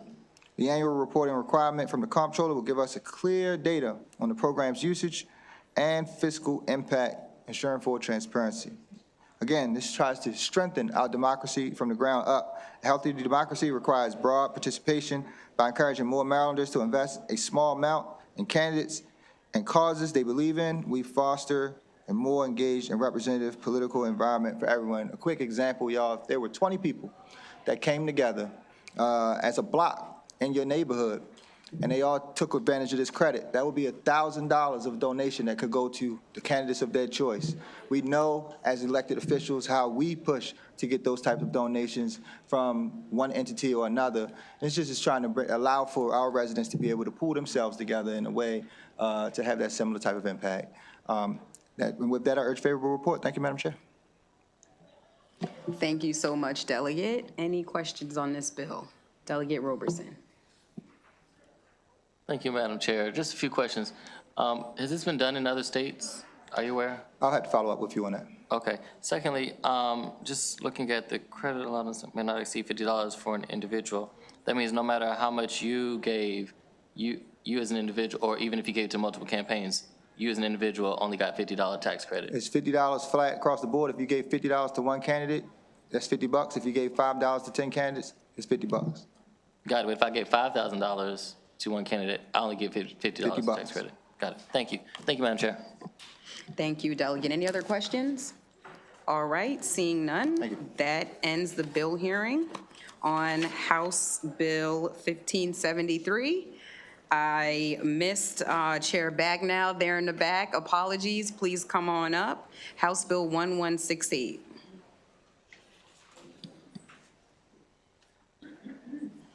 I do have 5 witnesses signed up: Courtney Glickman, Megan Businger, Benjamin Levinger, Catherine Juhas. And there is a favor with amendment, so up to you if you'd. Okay, no more space, so that decides for us. Good afternoon, Madam Chair and members of the Ways and Means Committee. For the record, my name is Delegate Heather Bagnall. I am here in grateful, I'm very grateful for the opportunity to present House Bill 1168 to this committee. If you have driven through Severna Park in the past 9 months, you may have noticed something striking. In front yards, outside of buildings, businesses, and along major roads, bright pink signs have appeared across the community displaying the messages, "We believe them," "We stand with our girls," and "End child sex abuse." These signs began appearing after a highly publicized case involving allegations of abuse at a local elementary school, as parents and community members placed themselves outside of their homes and businesses and to show support for the children who testified and the families affected by the case. That case did more than bring attention to one school. It raised broader concerns throughout the community about how schools communicate with families and how they respond when serious allegations arise. Now, to be very clear, House Bill 1168 is not about relitigating that case, and it is not about placing blame. It's about learning from that experience and transforming that trauma into action. Parents trust that when they send their children to school, they will be safe. Maryland is very fortunate to have committed educators, administrators, and school professionals who work every day to care for their students and keep them safe, and we are grateful for the work they do. Maryland already has strong laws requiring educators and other professionals to report suspected child abuse to law enforcement and child protective services. However, those laws mainly address reporting requirements, and there's still a need for stronger transparency and communication rules to help prevent situations where families are left without clear information when a school is responding to allegations of misconduct. Research supports the need for clear institutional policies when schools respond to allegations of abuse. A 2025 study published in the journal Child Abuse and Neglect found that many educators report a lack of well-defined procedures and guidance when responding to allegations of sexual misconduct. The researchers concluded that schools need structured response frameworks and consistent policies to ensure allegations are handled appropriately and that students are protected. House Bill 1168 helps address that gap by outlining clear expectations for parent notification, transparency, and after-action review so school systems can learn from serious incidents and improve their response. For Maryland families, this will mean improved transparency and communication and stronger accountability. House Bill 1168 establishes a statewide framework for how schools should respond when there are allegations of sexual misconduct involving school employees, contractors, or volunteers. The bill requires the Maryland State Department of Education to develop a model response policy that each local school system must adopt. The policy includes clear standards for parental notification, including a communication plan on when families must be informed and what information may be shared. It also requires a time-stamped web page with non-identifying updates and links to counseling and support resources, requires school systems to preserve records related to credible allegations for at least 1 year, and requires structured after-action reviews within 45 days after a case or other serious incident concludes so that procedures can be evaluated and improved. Maryland would not be alone in strengthening these protocols to protect its students. In 2025, Washington State enacted House Bill 1296, which requires school districts to notify parents within 48 hours when a student is alleged to be the victim of sexual misconduct by a school employee. The law was designed to ensure that families receive timely information and to improve the process by which schools respond to their incidents. House Bill 1168 reflects the same effort to ensure transparency, accountability, and student protections. I want to thank our stakeholders at MSDE, MABE, and MSEA for their collaboration on this legislation. And we've had productive discussions with them. We're offering amendments to help ensure the bill is clear and workable for the department and the local school systems. I also want to thank my amazing Senate partner who's really been leading this effort. And I want to thank the brave families who are here to make sure that we turn this tragedy, this traumatic moment, into action that will benefit families. House Bill 1168 strengthens communication, transparency, and accountability when serious allegations arise in our schools. For these reasons, I respectfully request a favorable report on House Bill 1168 to ensure safe, accountable schools for every Maryland child. And with that, I'll turn it over to my panel.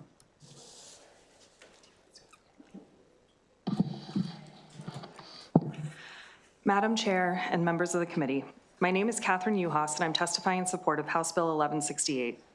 In 2024, on an otherwise unremarkable day, I received an email from my daughter's school that one of her teachers would be indefinitely out of the classroom and a long-term substitute would be in place.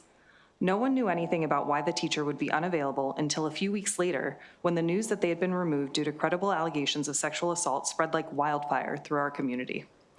Panicked parents were scrambling for information on a Friday afternoon, desperate for support and guidance about how this news would affect our children. Over the weekend, we reassured one another that surely the school would release an update on Monday morning. Unfortunately, that update never came. Parents were left in the dark about how to speak with their children, what support or resources might be available to help their families, and how to discuss the circumstances with other parents within the school who were not even aware that allegations had been made. The lack of readily available information made a horrific situation worse, traumatizing our entire community and eroding trust between families and the school. As time went on, resources were shared from parent to parent, including lists of trauma-certified therapists and what to do if a child discloses abuse. These resources could have been shared much more quickly and efficiently if they had been distributed publicly instead of being limited to word of mouth. House Bill 1168 is the roadmap we desperately needed. Had this bill been in place, it would have made a significant difference for my family and so many others. In the event of credible allegations, communicating clear, timely information about what steps are being taken and which resources are available is essential and should not vary from one family to the next or even one school to the next. Mandating an after-action report to review what was done well and what could be done better in the future ensures that the system continues to improve and is aligned with the Maryland State Board of Education's mission to advocate for continuous improvement of Maryland's educational system. HB 1168 prioritizes system-wide transparency and support, which were the two things most lacking in our community in the aftermath of the allegations, and I fervently hope that you will support this bill. Thank you.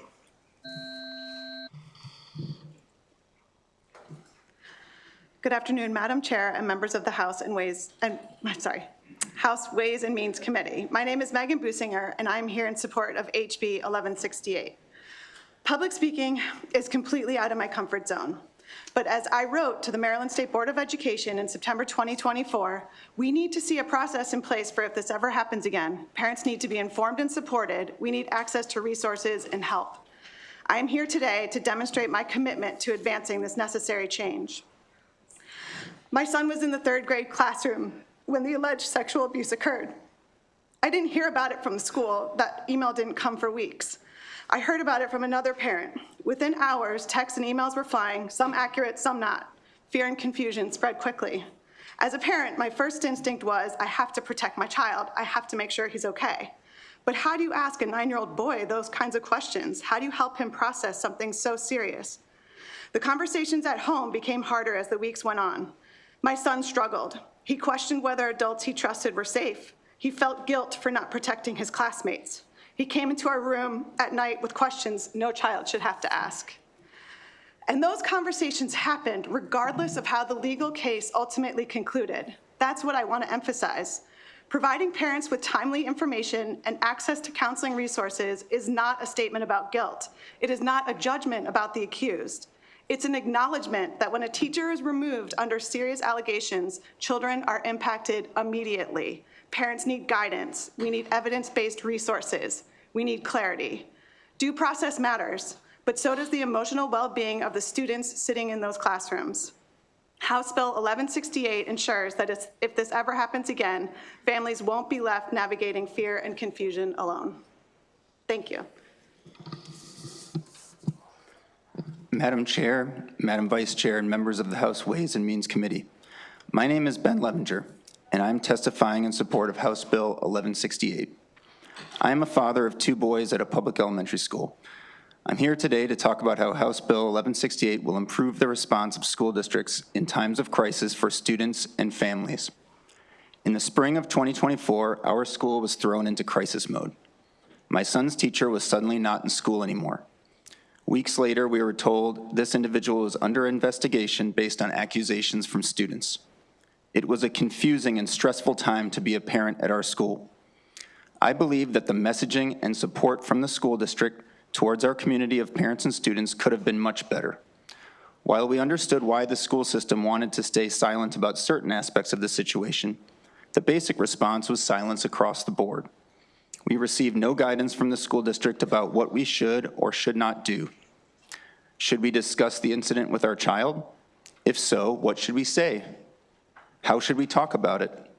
With a lack of guidance or direction, each family was left to make these decisions on their own, which led to a variety of problems. Furthermore, there was confusion about other matters.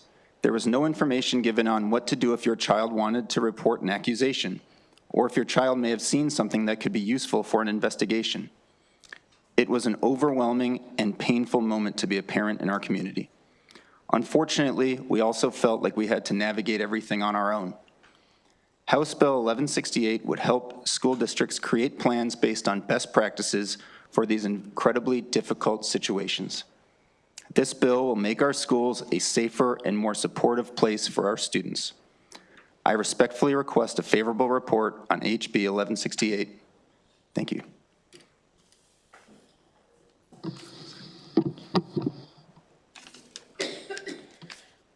Good afternoon, Madam Chair and members of the committee. My name is Dr. Courtney Glickman, and I am a licensed mental health therapist who specializes in treating children affected by trauma. I am here in strong support of House Bill 1168. In my professional practice, I work with children and families navigating the aftermath of sexual abuse and serious misconduct. I have sat with parents who are trying to remain steady for their children while privately feeling confused, frightened, and unsure of what is happening behind the scenes. A consistent pattern I observe is not only the impact of the allegation itself, but the destabilization that follows when communication is unclear or delayed. Families frequently report uncertainty about what protective actions have been implemented, what steps are underway, and what information they are entitled to receive. They are often left attempting to make critical decisions without reliable guidance. When families cannot get clear answers in moments of crisis, the uncertainty itself becomes part of the trauma. From a child safety perspective, ambiguity is not neutral. It increases risk. When notification timelines are inconsistent and documentation practices are unclear, institutional trust weakens. Strong systems require predictable processes, transparent communication, and accountability structures that function under pressure. House Bill 1168 addresses these needs directly. It establishes prompt parent notification, creates a clear communications framework, strengthens record retention, provides resources to counseling and sexual abuse support and information, and requires a formal after-action review to identify gaps and improve response. For the protection of students and for the reassurance of families who simply want to know their children are safe, I respectfully urge a favorable report on House Bill 1168. Thank you. Good afternoon, Madam Chair, members of the committee. I'm Lisa Jordan with the Maryland Coalition Against Sexual Assault. Madam Chair, it's my first appearance in front of you as chair, and I appreciate being here. As you've heard, House Bill 1168 creates a system that allows the parents and students to really have support in the aftermath of allegations of sexual misconduct and abuse.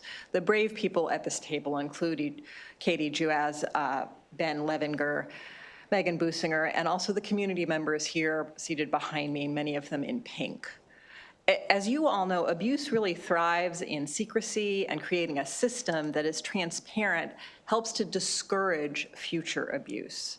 Without strong systems in place to share information, gossip, faulty advice, the random things that are on the internet can take over.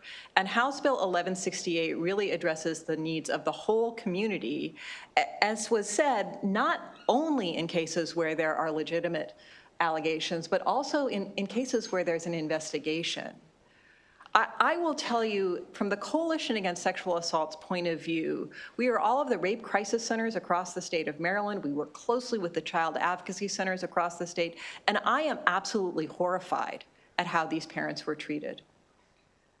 The state of Maryland funds rape crisis centers. We fund child advocacy centers. There is good information. There's information available easily, freely on the website. And they were directed to none of that. There was no system of connecting parents and families to the resources that you have, that you've created and supported. That's one of the really important parts of House Bill 1168, is it makes sure that the schools don't kind of shut down, lawyer up, but instead say, no, we're going to support the whole community and connect you to the resources that are available to you. I also really want to thank Chair Bagnall and Senator Guile. You know, this happened in their communities, and it is so important that they took that opportunity to make improvements in the system. For these reasons, we ask for a favorable report on House Bill 1168. Thank you so much, Delegate, for bringing this important bill, and thank you to all of the witnesses. Are there any questions?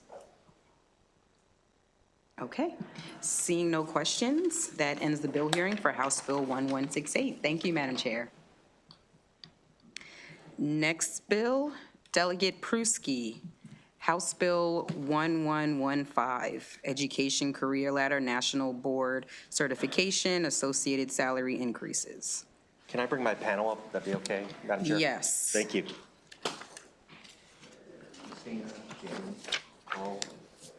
Lauren, how are you? I have Shannon Pugh, Ellen Norris, Lauren Lamb, Paul Lemley. Yes.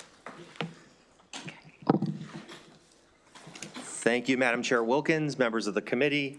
I am Delegate Andrew Pruski to present here today on HB 1115, Education Career Ladder National Board Certification, Associated Salary Increases. Maryland has increased both standards and opportunities through the Maryland Blueprint and other legislation and policies for teachers.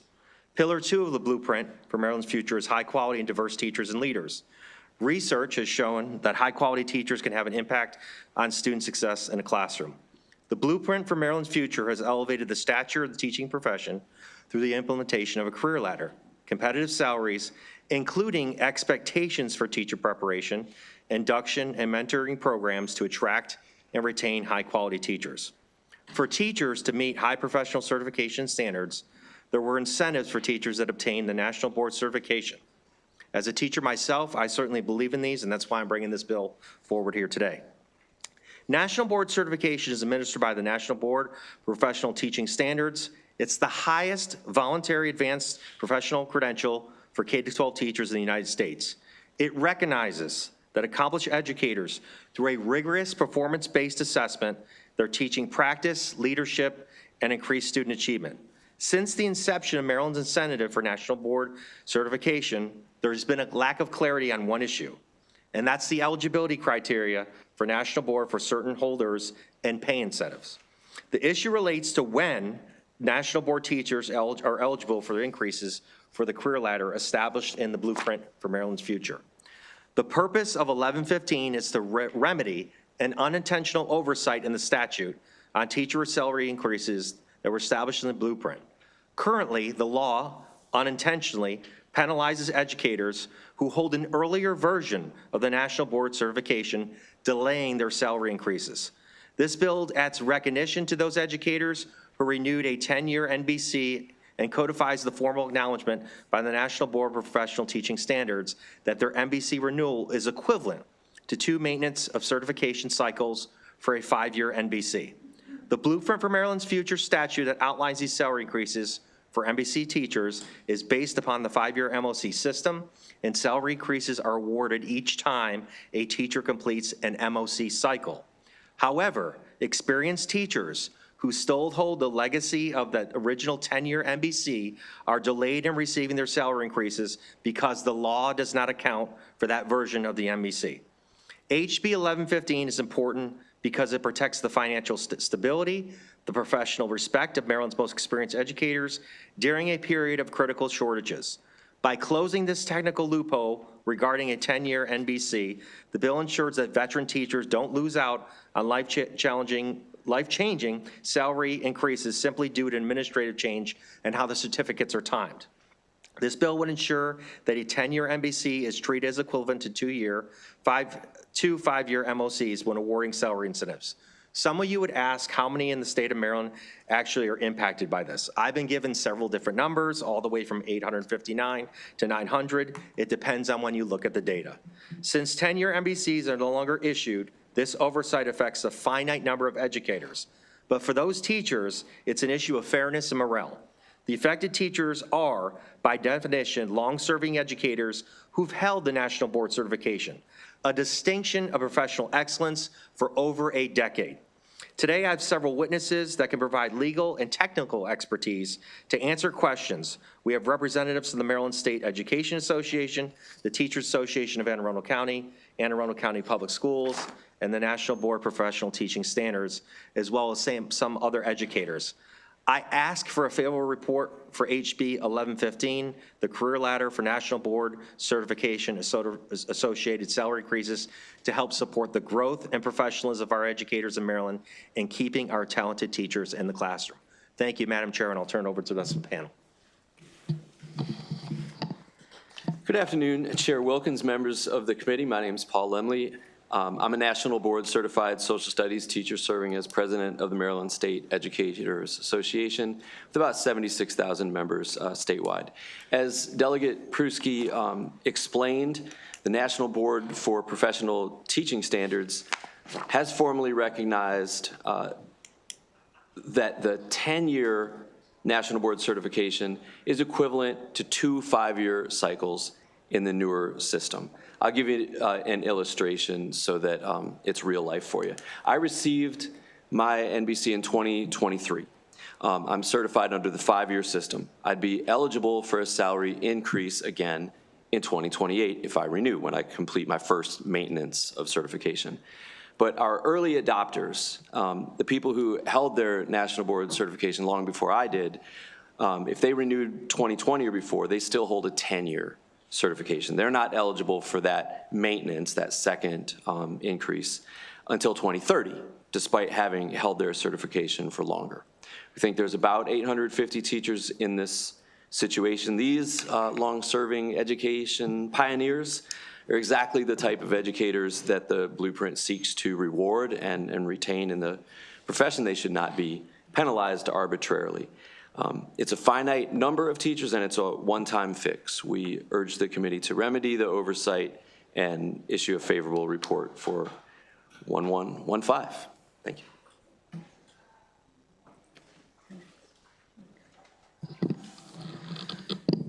Good afternoon. My name is Christina Crona, and I serve as president of the Teachers Association of Anne Arundel County. I'm very happy to be speaking in support of House Bill 1115. This bill gives the Maryland legislature an opportunity to fix an unintended inequality resulting from the timing of the blueprint passage, which happened when changes were being made by the National Board for Professional Teaching Standards. Previously, National Board Certified Teachers renewed their certification every 10 years, but now it's every 5. This change had a negative financial impact for over 100 of the experienced teachers I represent, as well as hundreds more across the state.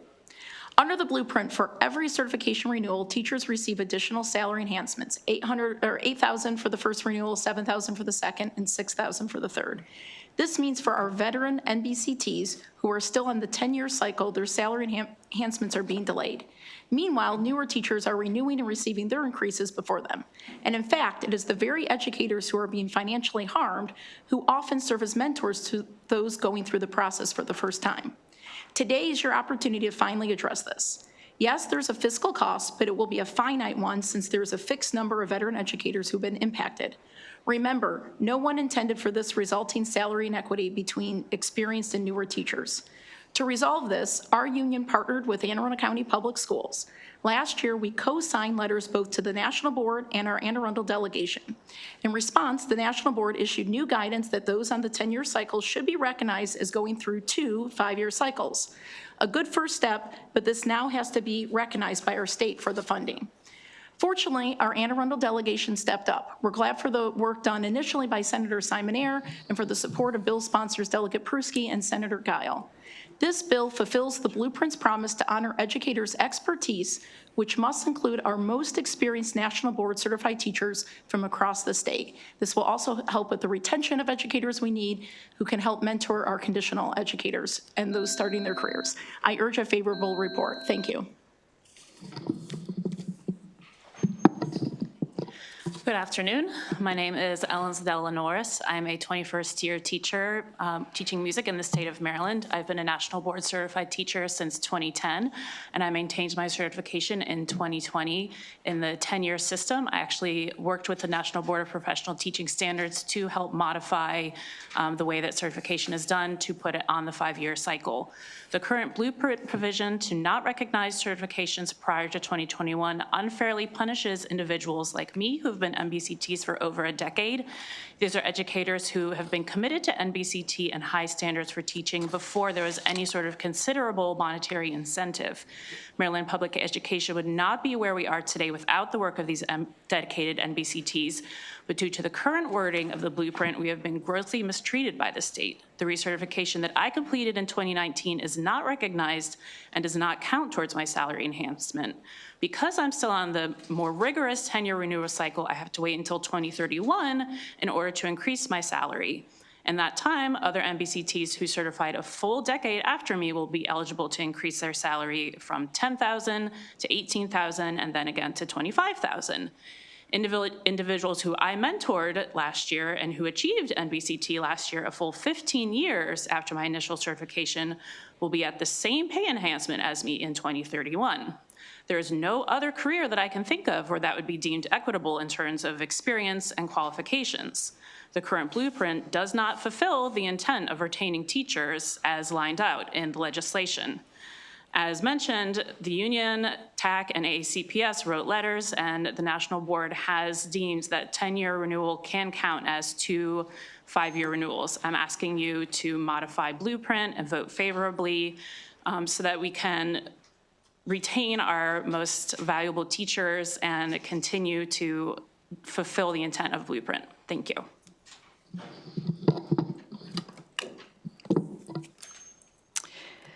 Good afternoon, Chair Wilkins and members of the committee. My name is Dr. Shannon Pugh, and I serve as the Director of Strategic Initiatives and the Blueprint Implementation Coordinator for Anne Arundel County Public Schools. I'm here in strong support of House Bill 1115. AACPS has over 700 nationally board certified educators, or NBCTs, the 5th highest in the country.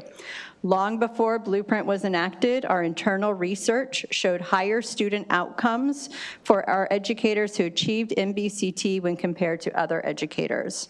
During implementation of the Blueprint, the National Board for Professional Teaching Standards, who oversees MBCT, shifted from a 10-year to a 5-year certification cycle. This has created significant financial inequity for some of our educators. Under the Blueprint, teachers receive salary increases for maintenance of certification, or MOCs. These raises are substantial, $8,000 for the first MOC and $7,000 for the second, in alignment with the Blueprint's original language. An educator on a 5-year cycle can earn both of these raises, totaling approximately $15,000 within roughly the same period that a 10-year cycle educator may qualify for only one. This is not just a temporary pay gap. It directly affects lifetime earnings and retirement security due to state pension calculations. In AACPS, over 111 educators are impacted. Correcting this at the local level is not feasible without changes to the Blueprint law and corresponding state funding. House Bill 1115 provides a targeted and fair correction that ensures these veteran teachers have equitable access to the same incentives available to others. I respectfully urge a favorable report on House Bill 1115. Thank you.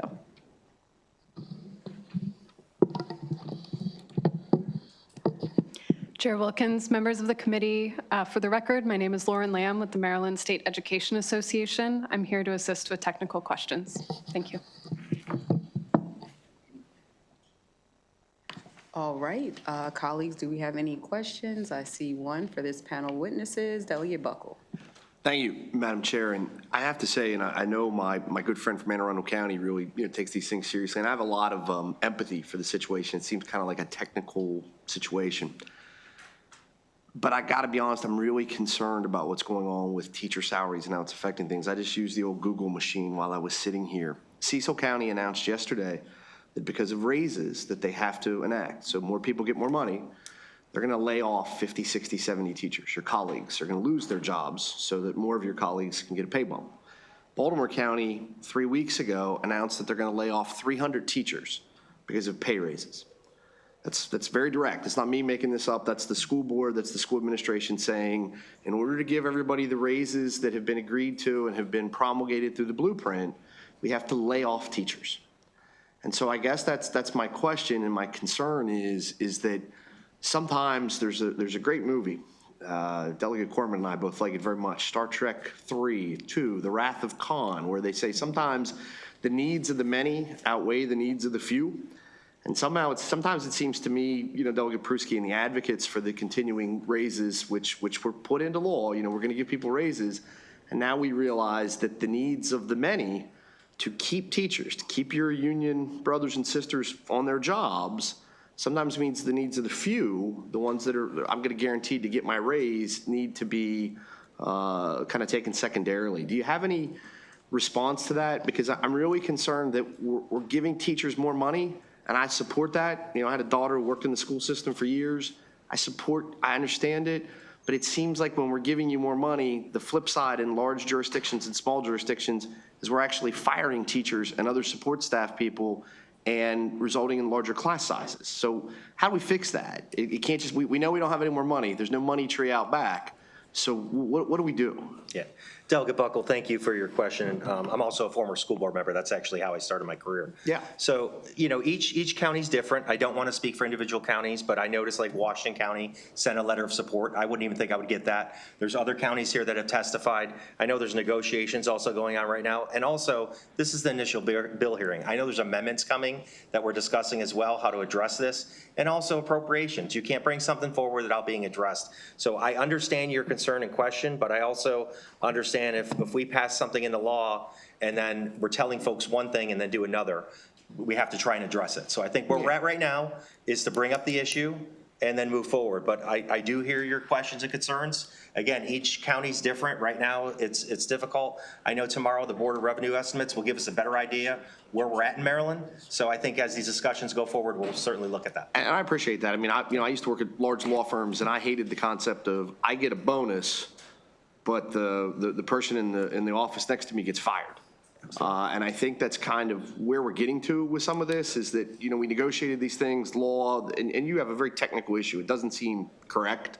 But when you look at millions of dollars of more money, when school systems, multiple school systems, are laying teachers off because of paying other teachers, it seems sort of like cutting off your nose to spite your face to a certain extent. But I have a lot of empathy. You guys certainly didn't create the situation that you're in, and national certificated teachers are important. But I hope that we take that into consideration in all these decisions that we make.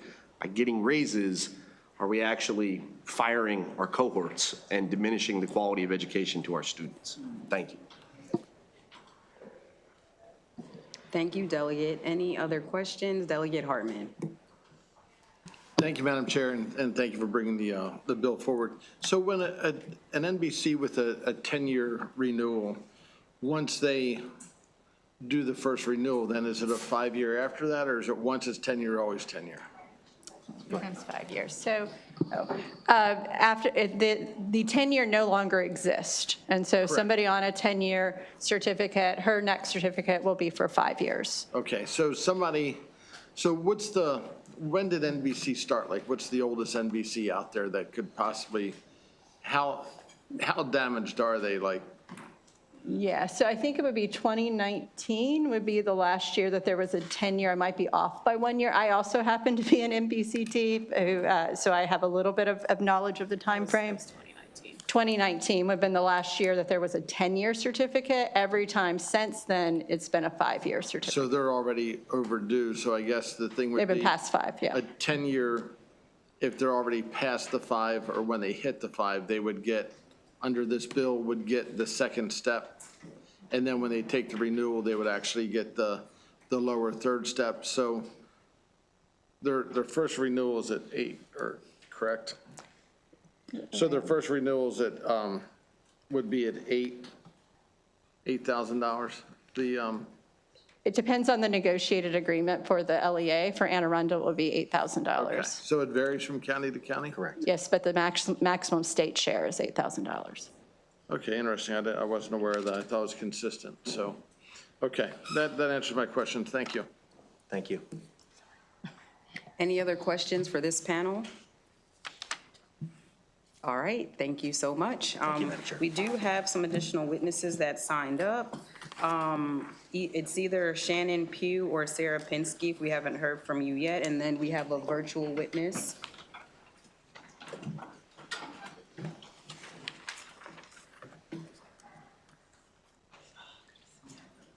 We'll start with our in-person witness when you're ready. Hi, I'm Sarah Pinsky. Okay, thank you, Sarah.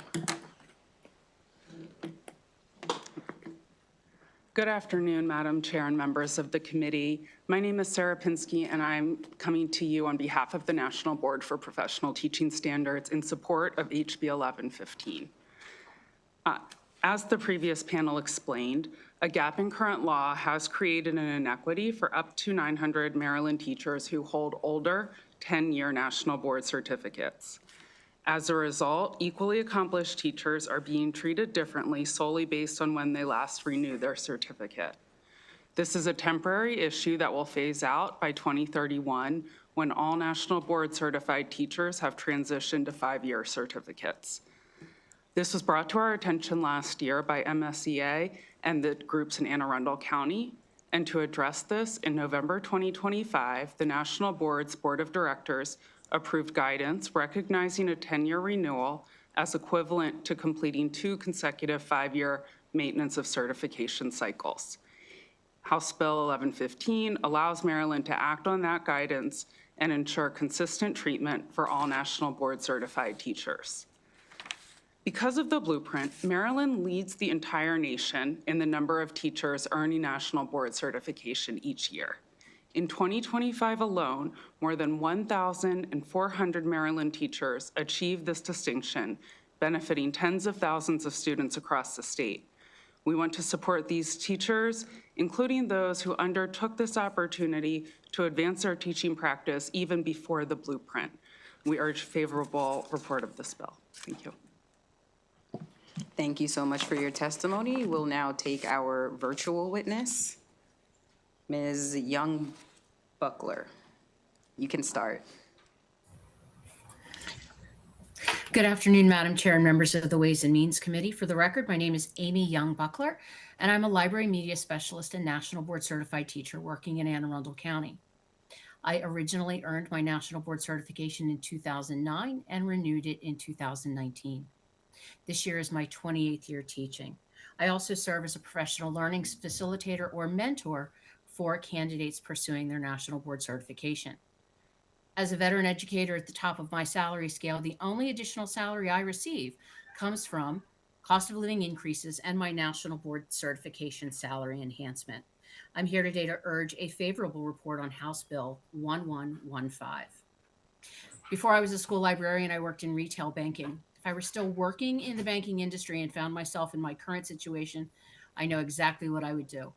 If I was working next to a colleague who had the exact same license as I did, the same years of experience, who was doing the same job, and I found out they were earning $8,000 more a year than I was, I would be heading straight to HR to renegotiate my compensation package. But that's not what we do in the public schools. So what's the problem? I'm on the career ladder. I received my first salary enhancement of $10,000.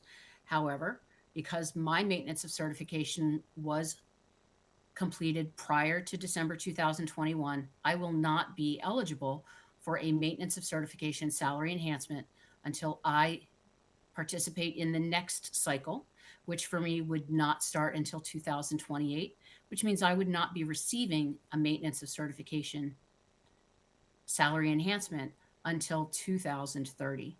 For me personally, that is a loss of $40,000 of salary for my family. Money that in this economy we need. Money that going towards my pension we will need in the future.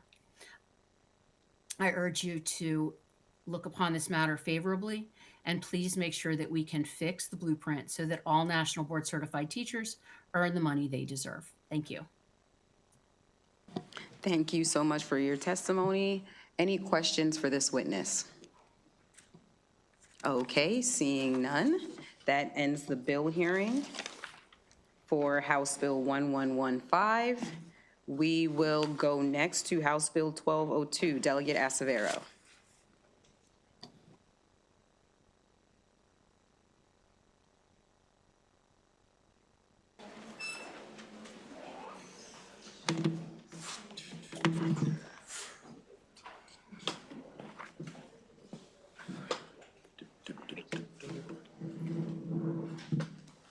Thank you, Delegate. Any other questions? Delegate Hartman.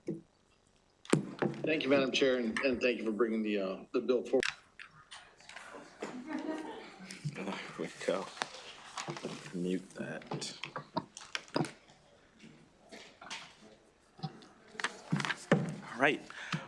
Good afternoon, members of the Ways and Means Committee. Thank you, Madam Chair and Vice Chair. For the record, Delegate Gabriel Acevero, District 39, here to present House Bill 1202, which would ensure that there is a curriculum set in place to ensure that we're teaching about the history, not just of Palestine, but the cultural contributions of Palestinians, both to Palestine as well as to our own country.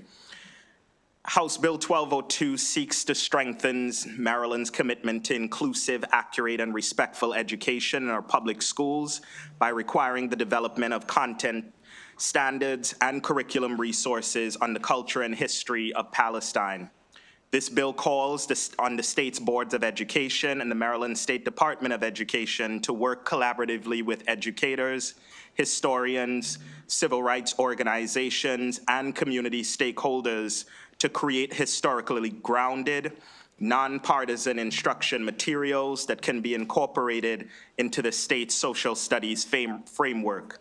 Education plays a critical role in fostering understanding, reducing prejudice, and promoting respect among students from diverse backgrounds. When students learn about the history and cultures of different communities in a factual and balanced way, it strengthens critical thinking and helps build a more inclusive learning environment.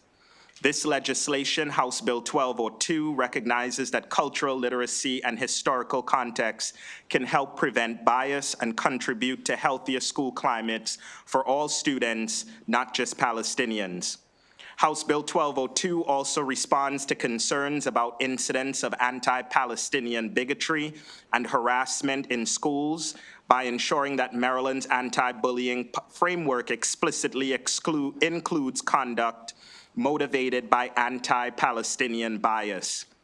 By addressing bias through education, prevention, and clear policies, the bill aims to support student safety, dignity, and equal access to education. Importantly, this bill is designed to be educational and not political. The standards developed under this bill must be factual, historically grounded, and nonpartisan, and they must emphasize critical thinking, media literacy, and respectful dialogue. If passed, House Bill 1202 would ensure that public schools incorporate this material into social studies instruction in an age-appropriate manner, allowing students to gain a deeper understanding of Palestinian culture, identity, and historical experiences. HB 1202 is about ensuring that Maryland's education system reflects our commitment to inclusion, historical understanding, and respect for human dignity. By expanding cultural literacy and addressing bias through education, we can help create school environments where every student feels seen, respected, and safe. And that is the purpose of House Bill 1202, to ensure that Palestinians, whether they be Palestinian Americans or Palestinians who have moved to our country, have been born in Palestine, their contributions, their history is significant, it is important, it is valuable, and it should also be a part of the curriculum that we develop to ensure that all students are seen in our public school system. Oftentimes here in Annapolis, there is conversation about the importance of having diverse educators in the classroom.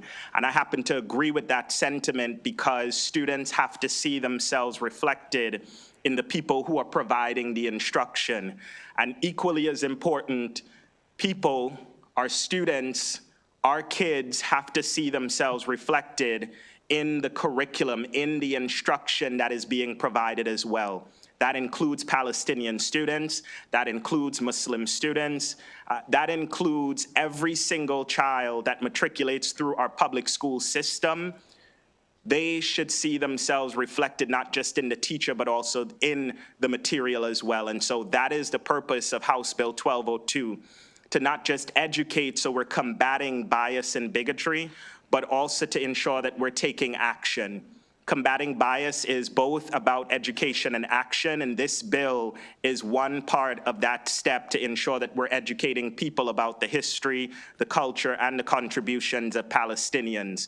The other part of that is the action, and that is where where we come in, ensuring that we're taking action so that Palestinians, both in our state, but elsewhere, not only are seen, not only feel that their contributions matter, but we're having an accurate reflection of history and not just a one-sided conversation about a group of people.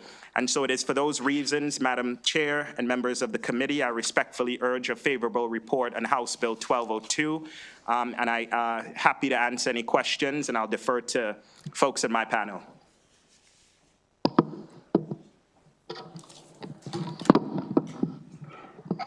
Thank you so much, Chair Wilkins, members of the committee. Special thank you to Delegate Acevedo for his leadership on this issue. My name is Zainab Chaudhry. I'm the director for CARE's office in Maryland. CARE is a Council on American Islamic Relations. We are the nation's largest Muslim civil rights and advocacy organization. This bill is not theoretical. It responds to real incidents that are occurring within our schools. Our organization frequently documents instances of anti-Muslim and anti-Palestinian bigotry within our school systems. In January of this year, you may recall an Islamophobic and virulently anti-Palestinian hate graffiti that appeared on the exterior walls of Walt Whitman High School in Montgomery County.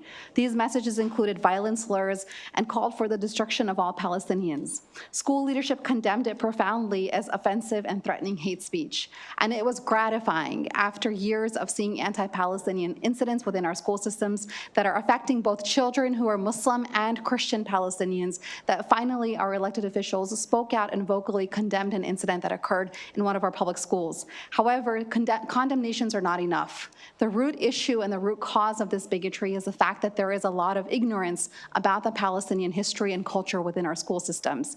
I will share with you that when this incident happened at Walt Whitman High School and our office learned about this, we reached out to Montgomery County Public Schools, and the official that I spoke with within the school system was not aware that there were also Christian Palestinians. They assumed that condemning the Islamophobic aspect of the incident was sufficient, and they did not need to respond to the anti-Palestinian piece because all Palestinians were Muslim. And that simply is not true. And the fact that this was an educator within the school system who thought this, it really underscores the fact that we need to have legislative changes mandating the fact that we need to have education within our public school system around Palestine history and culture. I will share this also. You have my written testimony in front of you that has more context and information.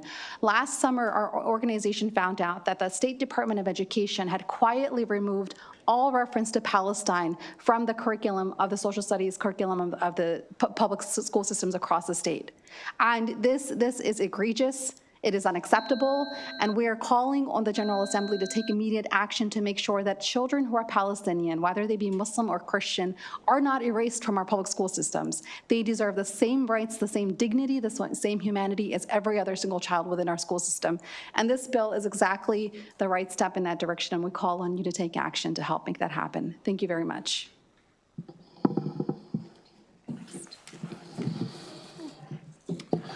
My name is Philip Farah, and I'm co-founder of the Palestinian Christian Alliance for Peace. I thank you for this opportunity to testify and urge you to vote yes to HB 1202.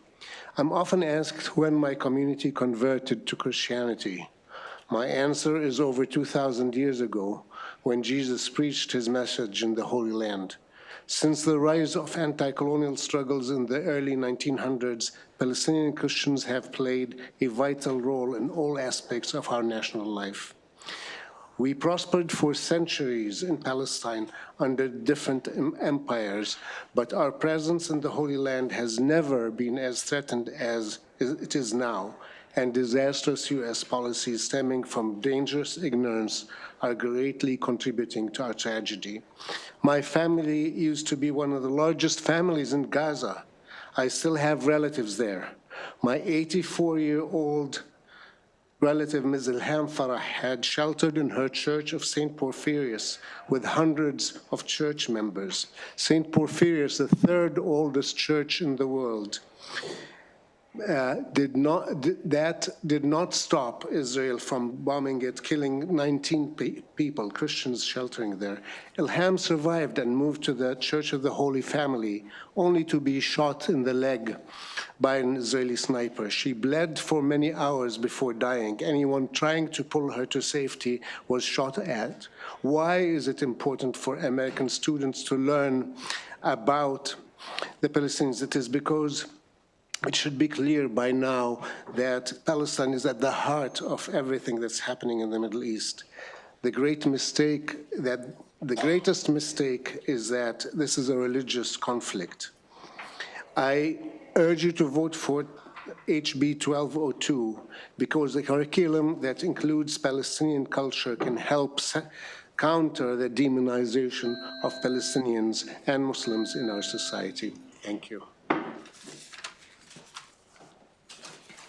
Madam Chair and members of the committee, my name is Layla Sabag, and I am here to testify in support of House Bill 1202. Over the years, even our diverse state has been pummeled by hateful and violent acts and language. But through campaigns like Black Lives Matter and Stop Asian Hate, we have managed to come together through education and through advocacy. I grew up in a post-9/11 America, and at the height of the war on terror. And I remember the stares and comments myself and my family received from my peers and adults alike. One of the ways our community, and my mom was a very big part of this, one of the ways that they countered the hateful rhetoric was by going to schools and going to universities to teach people about Islam and to teach people about people who come from Middle Eastern countries. And they did this because they recognized the power of education to stop disinformation and to bring people together. I see the patterns of that time reemerging now. Right now, we're seeing an increase in anti-Palestinian hate. Our Palestinian and perceived to be Palestinian neighbors have been physically and verbally attacked in Maryland. Just a few weeks ago, as you are likely aware, in my community of Bethesda, a violent and hateful message was spray painted across Walt Whitman High School calling to F Muslims and nuke Palestine. We can not only condemn these actions, we must also prevent them from happening again. Not only should our schools be safe spaces for all students, they should also be spaces where we ensure that our students, who are our future community leaders and community members, are taught to humanize and respect all people. House Bill 1202 addresses the importance of and provides guidelines to explicitly recognizing anti-Palestinian bias and will provide critical education in our school system, where students will be provided a safe space to learn and ask questions. Providing our students with an education about the history and culture of Palestine and Palestinians is not only an education about a country in West Asia, it's also an opportunity for students to learn about their own Palestinian classmates, teachers, and neighbors in Maryland. It's imperative that we meet this moment of hatefulness by giving our students the foundation to become inclusive, discerning, and well-rounded members of society. House Bill 1202 is a key part of doing so, and for those reasons, I respectfully urge a favorable report.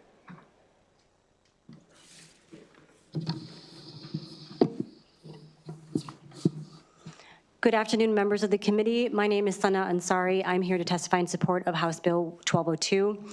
I'm a parent of children in Montgomery County Public Schools who are slated to attend Walt Whitman High, where graffiti inciting violence against Palestinians and Muslims was recently found scrawled on school walls. I'm here to testify that in light of repeated incidents of bigotry at schools, our state must do a better job teaching Maryland children cultural sensitivity towards diverse communities, including Palestinians and Muslims. When I was a sophomore in high school in the Midwest, we were taught Palestinians didn't exist. As a Muslim, I knew that wasn't true because I knew Palestinians at our mosque. I asked one of them to speak to my class to show that Palestinians were in fact real. He shared his family's personal history of how they were violently pushed out of Palestine in '47 and the brutality Palestinians continue to face under Israeli occupation. That was almost 30 years ago. Fast forward about a month ago, where graffiti reading "Nuke Palestine" and F Muslims was found on the walls at Whitman High. We went from denying that Palestinians exist to calling to their extinction through mass murder all within a generation. This all demonstrates a violent bigotry to which we are currently bearing witness. Our schools reflect our government. This is what we are expected as parents and students to accept, not just globally, but locally at our schools under constant anxiety. I've thought to myself, could it have been different? Would 500,000 Palestinians still be alive if we had educated Americans on Palestine? If our policymakers today had been educated on the humanity of the people they repeatedly vote to murder? Would they still have voted to? Would their children graffiti walls at their schools calling for the mass murder their parents vote for? Or could they have learned empathy if they had been taught that others have a right to dignity in life too? But the burden of teaching classmates that your community exists, that your existence is not a threat, should not fall on a 15-year-old student. You here have the opportunity to make a difference. We as the adults in the room are responsible for providing our children not only with the education to prepare them for their futures, but to provide them with the ability to empathize with others so that we can stem the tide of violence in a world that is becoming smaller yet somehow more violent each day. This bill calls for the inclusion of our school curricula of people who have been erased and dehumanized for far too long. We, of course, welcome amendments to codify a collaborative approach with our communities. We must combat bigotry through education and action. This bill would educate, and you all must act to create a more peaceful world for us all, and that starts at our schools. Thank you. Thank you so much. And could you actually please repeat your name for the record, the person that just spoke? I want to make sure I get you on my list. Sana Ansari. Thank you.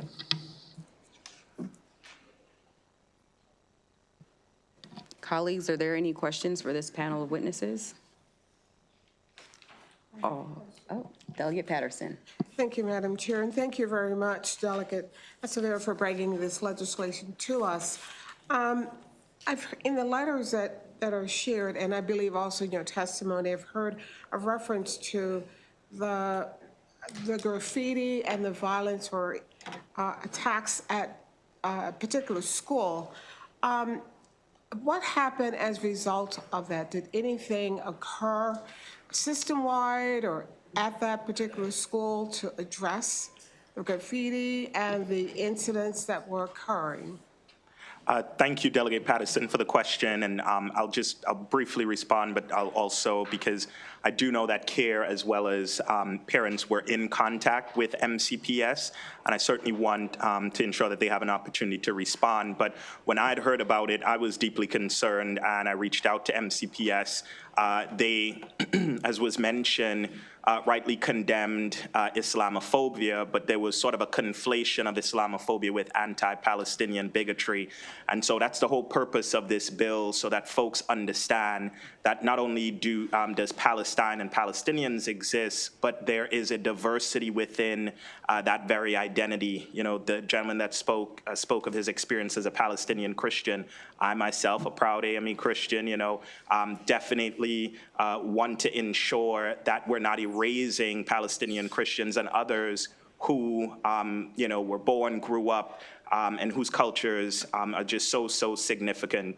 And so the school responded, MCPS responded. I would have liked to see a more, not just a firm response to the anti-Palestinian bigotry, but a plan on how they're going to combat that. I think that's where we come in as legislators to provide that guidelines in the form of legislative directive, which is what this bill does, requiring that we teach history of Palestine and Palestinian culture as well. But I don't know if there is anything else that I want to add.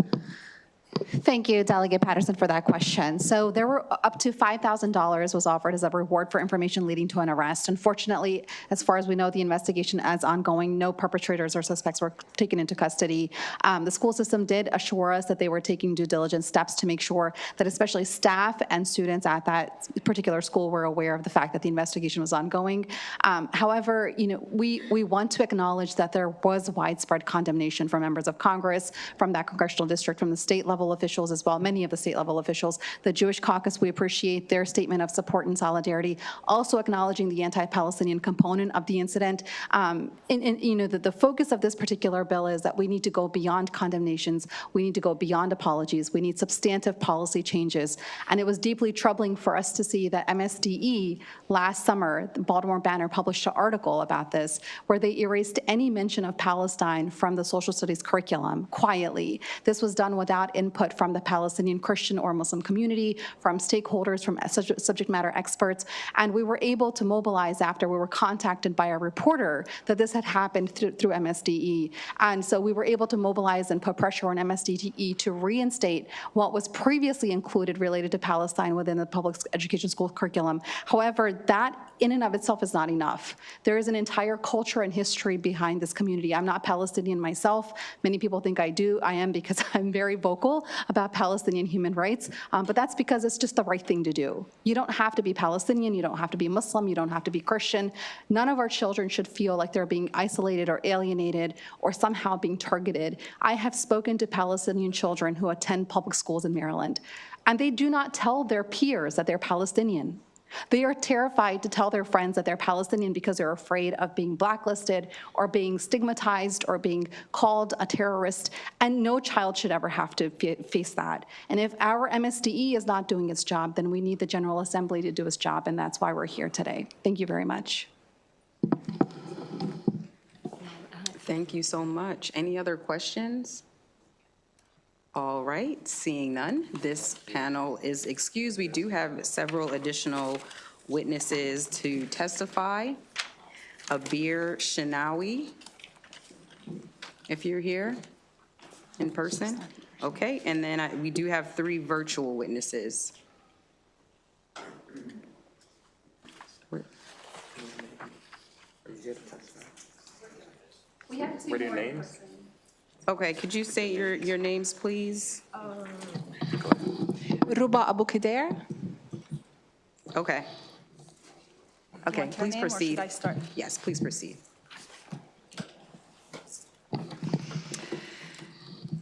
Good afternoon, Chair Wilkins and members of the committee. My name is Ruba Abu Khader, and I am a Palestinian-American mother of children in Maryland Public Schools, and I am here today to strongly support HB 1202.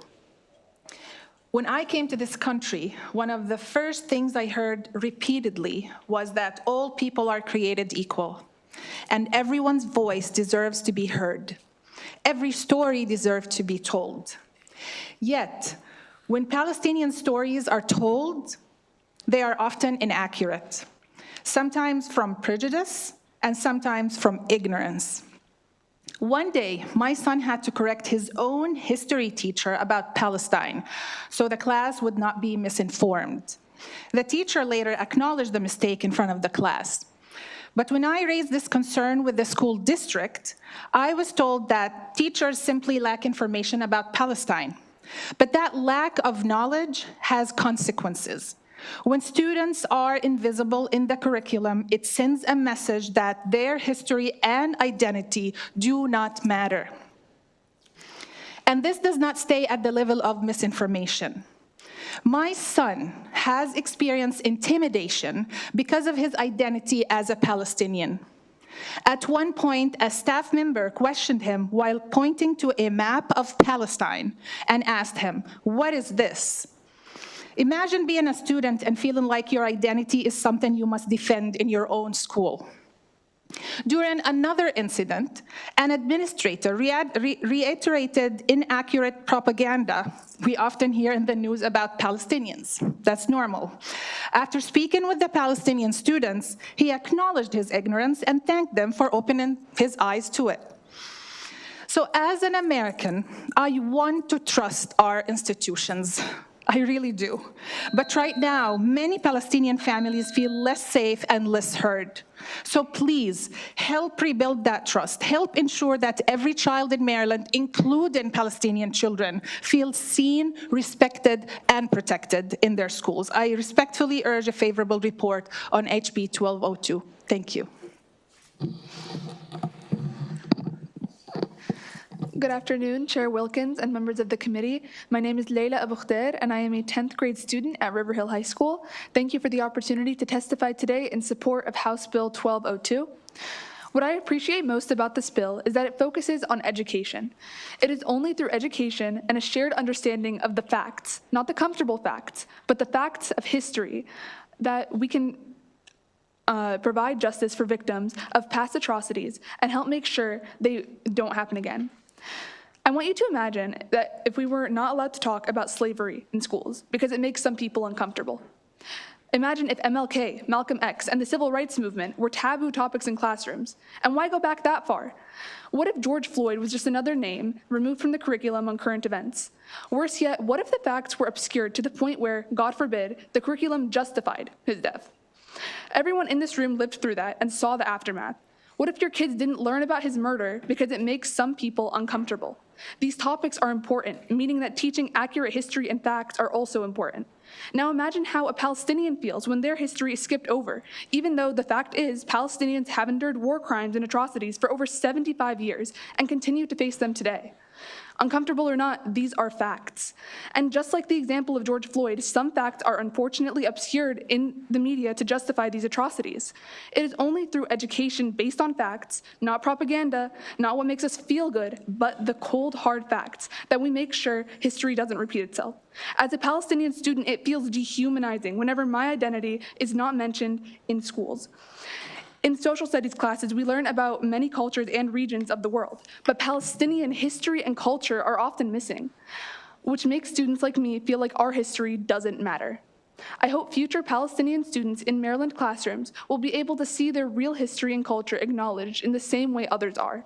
For these reasons, I respectfully ask the committee to vote in favor of House Bill 1202. Thank you. Thank you, and thank you, Layla, for being here to testify. We always appreciate hearing from students. Okay, I believe we have 4 virtual witnesses. If Abir Shinoui is not here in person, you two can stay in case there are any questions. We're going to take the virtual and then see if there are any additional questions. But actually, to allow you to be dismissed, I know you're a student. Are there any questions for these 2 in-person witnesses? Okay, hearing none, you are excused. Thank you so much. Okay, we'll take our 4 virtual witnesses. We'll start with Ms. Shawaria. Please proceed. Sorry, is that me? Yes, I'm sorry if I pronounced your name incorrectly. Please. Okay, thank you. Good afternoon. My name is Erica Altwerger Strauss Chavarria. I'm a proud Jewish woman and a former educator of 13 years, and I am in strong support of HB 1202. Education is the most powerful tool we have for building peace, fostering understanding, and protecting the dignity of every child in our classrooms. Many districts have specific anti-Semitism policies. MSDE is already mandating roots of anti-Semitism in Holocaust education, and rightly so. We teach the Holocaust because we said never again. We built curriculum, policy, and protection around that promise because we understood that ignorance enables atrocity, and that education is our greatest defense against it. That same logic rings especially true today after witnessing what has unfolded in Gaza. As a Jewish woman, I know in my bones what it means to belong to a people who have faced erasure. That is precisely why I cannot stay silent. Palestinian students in Maryland deserve that same protection, that same dignity, that same institutional commitment. And right now, as the world watches over 80,000 Palestinians killed in Gaza, as children are buried under the rubble, as families are displaced and starved, the need for this bill has never been more urgent. For more than 2 decades, I have advocated for accurate Palestinian history and culture to be taught in our schools, rooted in my conviction that education is one of the most powerful tools we have for preventing atrocity. Today, countless people are now only discovering the history of Palestine in this region, decades too late. The devastation unfolding in Gaza is a painful testament to what becomes possible when an entire people's history is suppressed, distorted, or ignored. If that education had come sooner, we might have built a world that refused to allow this tragedy to unfold. We cannot say we were not warned, and we cannot say education does not matter. I have personally heard stories of Palestinian students where I live in Howard County being harassed and targeted in their schools, teachers telling them Palestine does not exist, students being bullied or disciplined for wearing their flag or wearing a keffiyeh, a cultural garment, as if their identity itself were a violation. And it is not only in Howard County, as we heard about Walt Whitman High School, students came to school to find anti-Palestinian graffiti, a message written into the very building where they're supposed to feel safe. This bill ensures that Palestinian history and culture are taught accurately so that ignorance can no longer be used as a weapon against our students. Our educators deserve the tools and the knowledge to teach it, and our students and all of our students deserve to learn it. It ensures that anti-Palestinian bias is explicitly named and addressed in our bullying and harassment policies, just as we have built policies to protect Jewish students. Erica, we must do the same. if you can just wrap up, you're perfect. Okay. This bill is not controversial. It's what we've already committed to and to the Jewish value of tikkun olam, repairing the world. I respectfully urge a favorable report. Thank you. Thank you so much. You can stay on in case there are any questions. Bringing in the next person, Jonathan Rochkind, please proceed. Thank you, Chair Wilkins and members of the committee. My name is Jonathan Rochkind. I live in District 43A. I've lived in Baltimore City for 20 years. I'm Jewish, and I'm a member of Jewish Voice for Peace, and I'm here to deliver testimony on behalf of the Baltimore chapter of JVP in support of House Bill 1202. JVP is a national grassroots Jewish organization working towards Palestinian freedom. We have over 3,000 supporters in Maryland and chapters in Baltimore City and DC metro area. I want to be clear, recognizing the identity, culture, and factual history of Palestinians is no threat to me and my communities. We think any Jewish organizations which tell you otherwise are wrong and are harming not only Palestinians, but the progressive movements for collective liberation that we need to build for us all to survive these troubling times. And growing numbers of Jews recognize this. Many of us have seen pervasive anti-Palestinian bias in many of our Jewish communities and in U.S. society as a whole. Maryland rightly has content standards on many underrepresented and stigmatized populations. Standards which include Holocaust education, anti-Semitism, and Jewish history. We need to also include Palestine cultural literacy. Here's the thing. The long-standing right-wing efforts in the USA to suppress recognition of Palestinian identity and history helped blaze the trail for the escalating attacks on DEI, ethnic studies, critical race theory, etc. Effectively resisting these attacks on so-called DEI requires acknowledgement of Palestinian culture and history in our educational systems. We don't suppress history or culture because of the politics of those in power, period. We don't let them chip away at that. As Jews working toward a vision of liberation and dignity for all people, JVP knows that we are all safer in societies that embrace multiculturalism and teach about the identities and histories of everyone. And that's what this bill's about. For those reasons, we urge a favorable report on HB 1202. Thank you. Thank you so much, and thank you for your testimony. Mr. Hazim Moakit, you can proceed.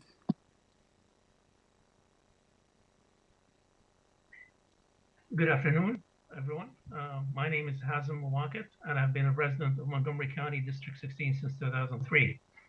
I'm here today in strong support of House Bill 1202 because it helps ensure that our children and students are educated with accurate information and can attain some basic yet critical understanding of the world around them. By way of background, I'm a Palestinian American. I've lived in different parts of the United States for nearly 40 years.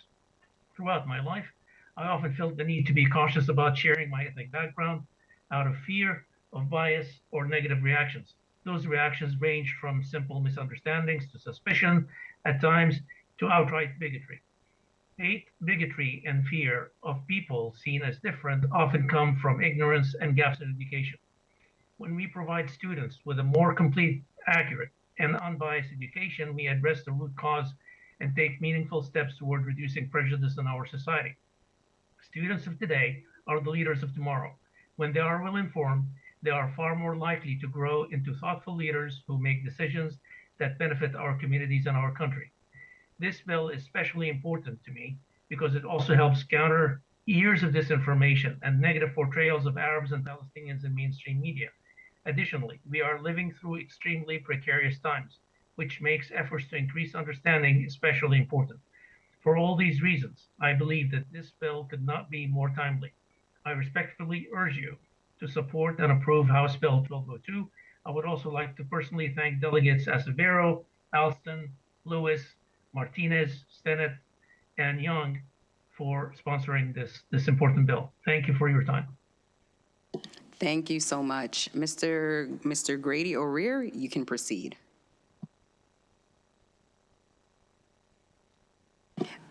I think you're on mute. If you can unmute and start over.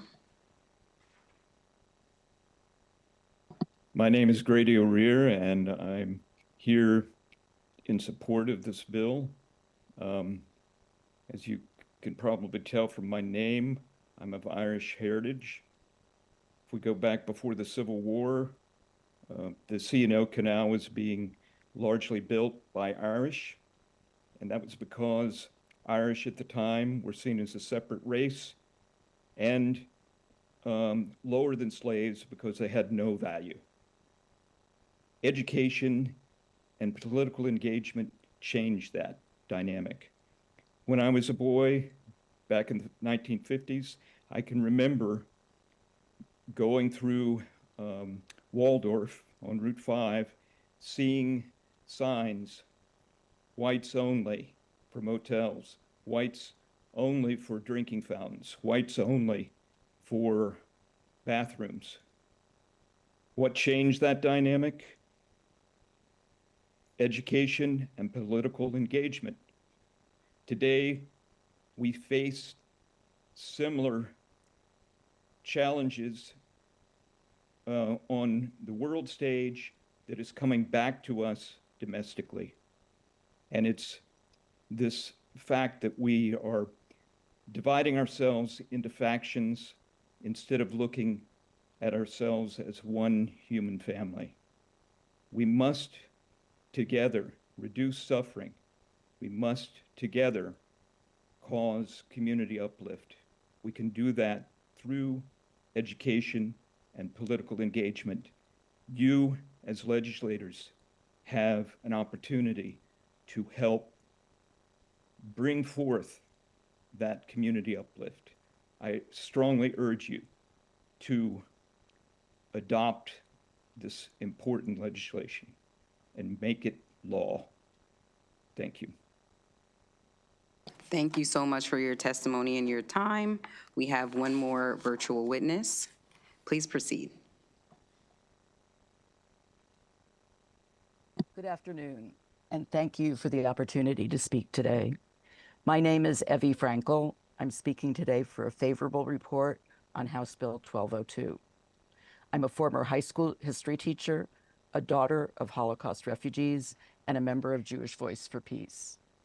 I've watched as the Maryland legislature has year after year heard testimony for and against bills ensuring that Maryland schools teach the history of the Holocaust perpetrated against Jews, the political left, people with disabilities, Roma peoples, and others by the Nazi government of the 1930s and 40s Germany. My entire life has been shaped by the horror of those events. I am all too painfully aware of the need to understand the roots of anti-Semitism and its consequences.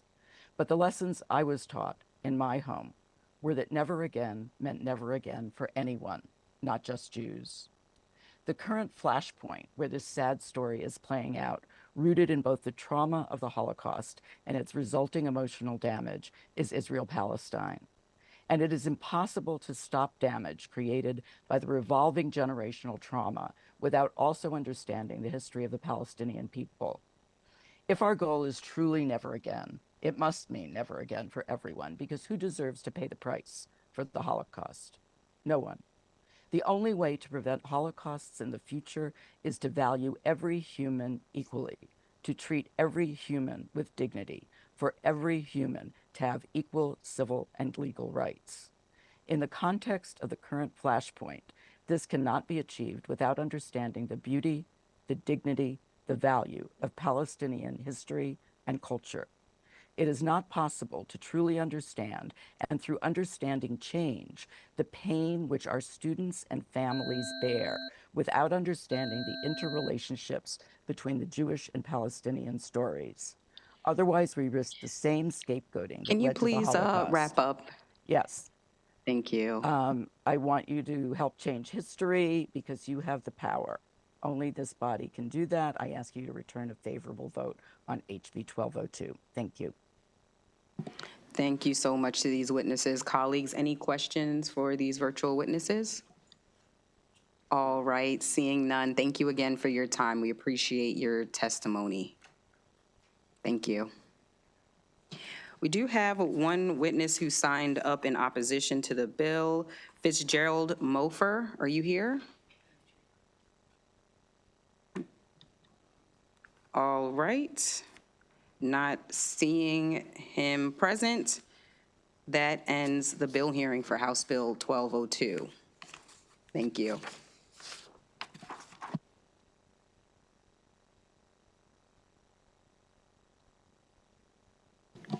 Colleagues, will now move on to the final bill of the day. Delegate McCaskill, House Bill 1182. Please come on up, and if you have people signed up with you, feel free to bring them.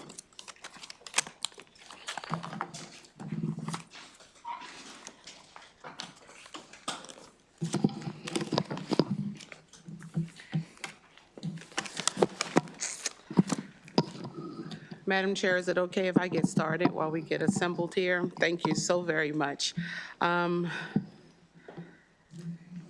For the record, I am Alethea McCaskill, representing District 44B. Thank you, Madam Chair, and to our committee members for your indulgence. I am asking for favorable support for HB 1182. Some of you who were here before, maybe about 2 weeks ago or so, I was here testifying on one of the bills as part of the LEAD Act. There are 5 comprehensive bills and 3 that I actually am sponsoring, and this is another. So forgive me if I am preaching to the choir at all again. However, HB 1182 is legislation that provides schools and families with a voluntary, privacy-protected tool to respond to one of the most urgent safety risks facing students and with disabilities: wandering and elopement. HB 1182 focuses on people throughout their lifetimes that may be at risk for elopement, ranging from children with autism to adults with disabilities to older adults living with dementia. Elopement, in many thoughts, some may think that it's marriage or romantic getaway. However, in this bill, elopement is the wandering or unauthorized departure of a person who leaves a safe space or caregiver without permission. Elopement is an important safety issue that affects some people with disabilities. So why HB 1182 is needed? Elopement is a well-documented and deeply dangerous behavior for many students with disabilities. As the bill's fiscal note explains, a locative device is a wearable or portable electronic device that is capable of locating a student during an elopement incident. So with HB 1182, an electronic device will allow a school to coordinate the voluntary use of such devices only when a student has a documented history of wandering or elopement in their IEP or behavior intervention plan, and only with informed parental consent. This bill is a thoughtful, balanced approach that respects families' choice while addressing a real safety gap. What families and educators are experiencing. The supporting testimony from parents and caregivers today will illustrate the urgency of this bill. I would like to recognize Sherry Bailey, a founder of Layla's Gift, over here to my left. And as she rendered her personal story, she is a mother of a child who eloped. Mrs. Bailey has shared that her daughter left a safe environment without understanding danger or the ability to call for help.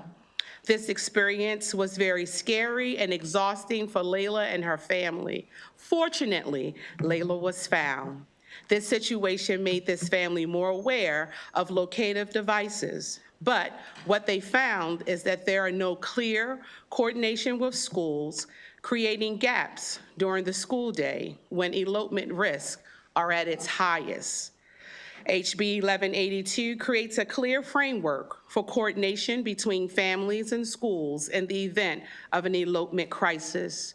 HB 1182 will provide an additional layer of protection and peace of mind for both educators and families while maintaining privacy and family choice.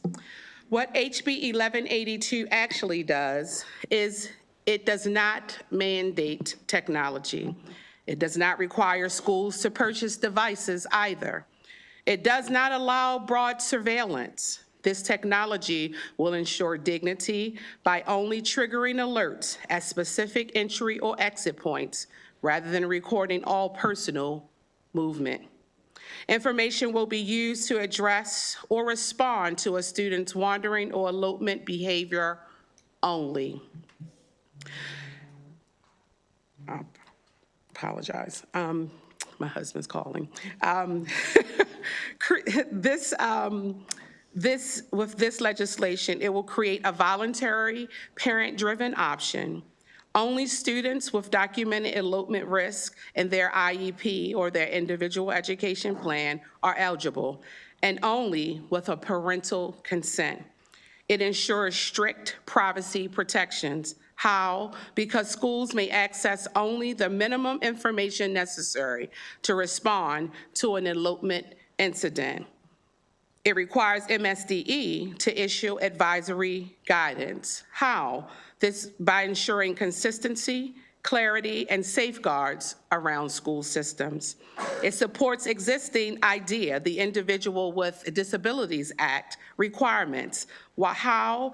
By allowing schools to already use the required reviewed elopement annually in their IEP process. HB 1182 simply provides an optional tool in the toolbox to support that work.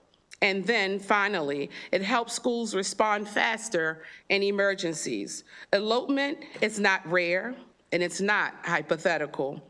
It is a daily reality of our Maryland families. And so HB 1182 offers a compassionate, practical solution that will strengthen school and family communications.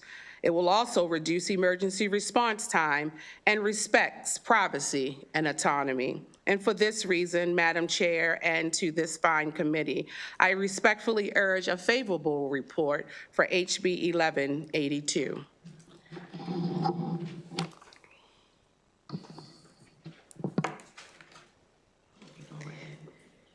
Thank you, Delegate McCaskill, for your leadership to bring this bill forward.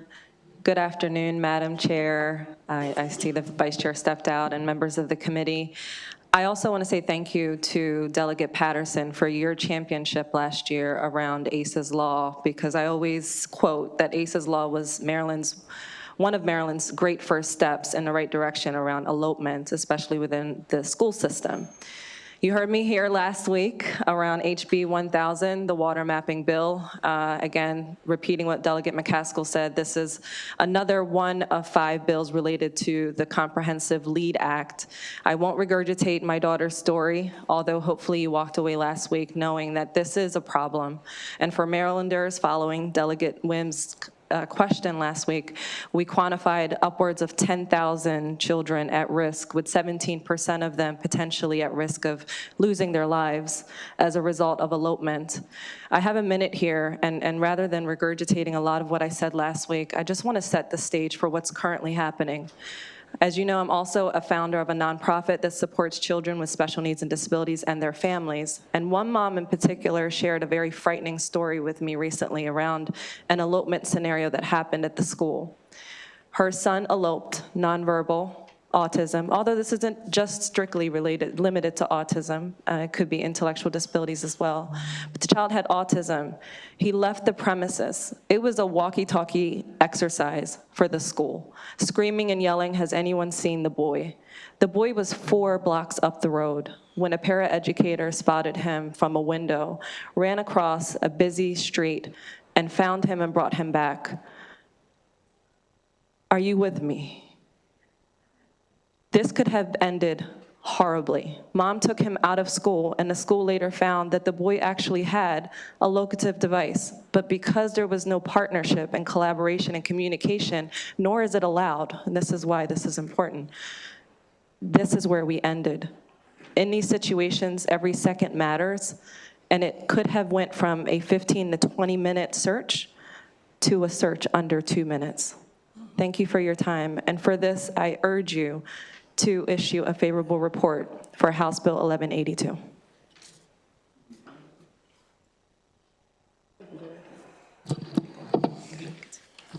Good afternoon. Thank you, Madam Chair and members of the committee. My name is Maddie Ciatola, and I am the mom of Lincoln, who is nonverbal and living with a neurogenetic disorder called Angelman syndrome. Angelman syndrome also comes with a seizure disorder and an intellectual disability. When it came time for us to send him to school in the fall, he's only 4, so he's only in pre-K. When it came time to send him to school in the fall, that prospect was very daunting, considering transportation. He'd ride the bus, he'd be in the care of people that don't know him. At home, we have a series of gates, we have door alarms and many other things in place to try to keep Lincoln safe, even from harm within the home, like the kitchen, the bathroom, etc. So the prospect of sending him to school with people that don't know him, know how strong he is or how fast he could be, was a very scary process for us. I invested personally in a device to send him to school. I pinned it to his clothes that first day that we sent him off, and I got an email from his teacher promptly saying, these devices aren't allowed. You need to really check with administration to make sure that you can do this. I spent time crafting a very long email to our school administrator, 5-6 paragraphs long in an email, and he very kindly sent back, this device sounds great. We're okay with it. Thank goodness it was the deep breath that I needed. I was very concerned. My concern is when he starts elementary school and starts to go to a different school, not our local home school for pre-K, and whether that device will be allowed. It is inconsistent and up to the judgments of the teachers and the administration school by school. For that reason, I find that I would respectfully urge the committee to issue a favorable report on House Bill 1182 to keep kids like mine and other nonverbal special needs children safe. Good afternoon, Madam Chair and members of the committee. My name is Cassandra Musignac, and I am CEO and Director of Bravo Kids, Inc., and an LFI teacher working with students with significant disabilities in Montgomery County.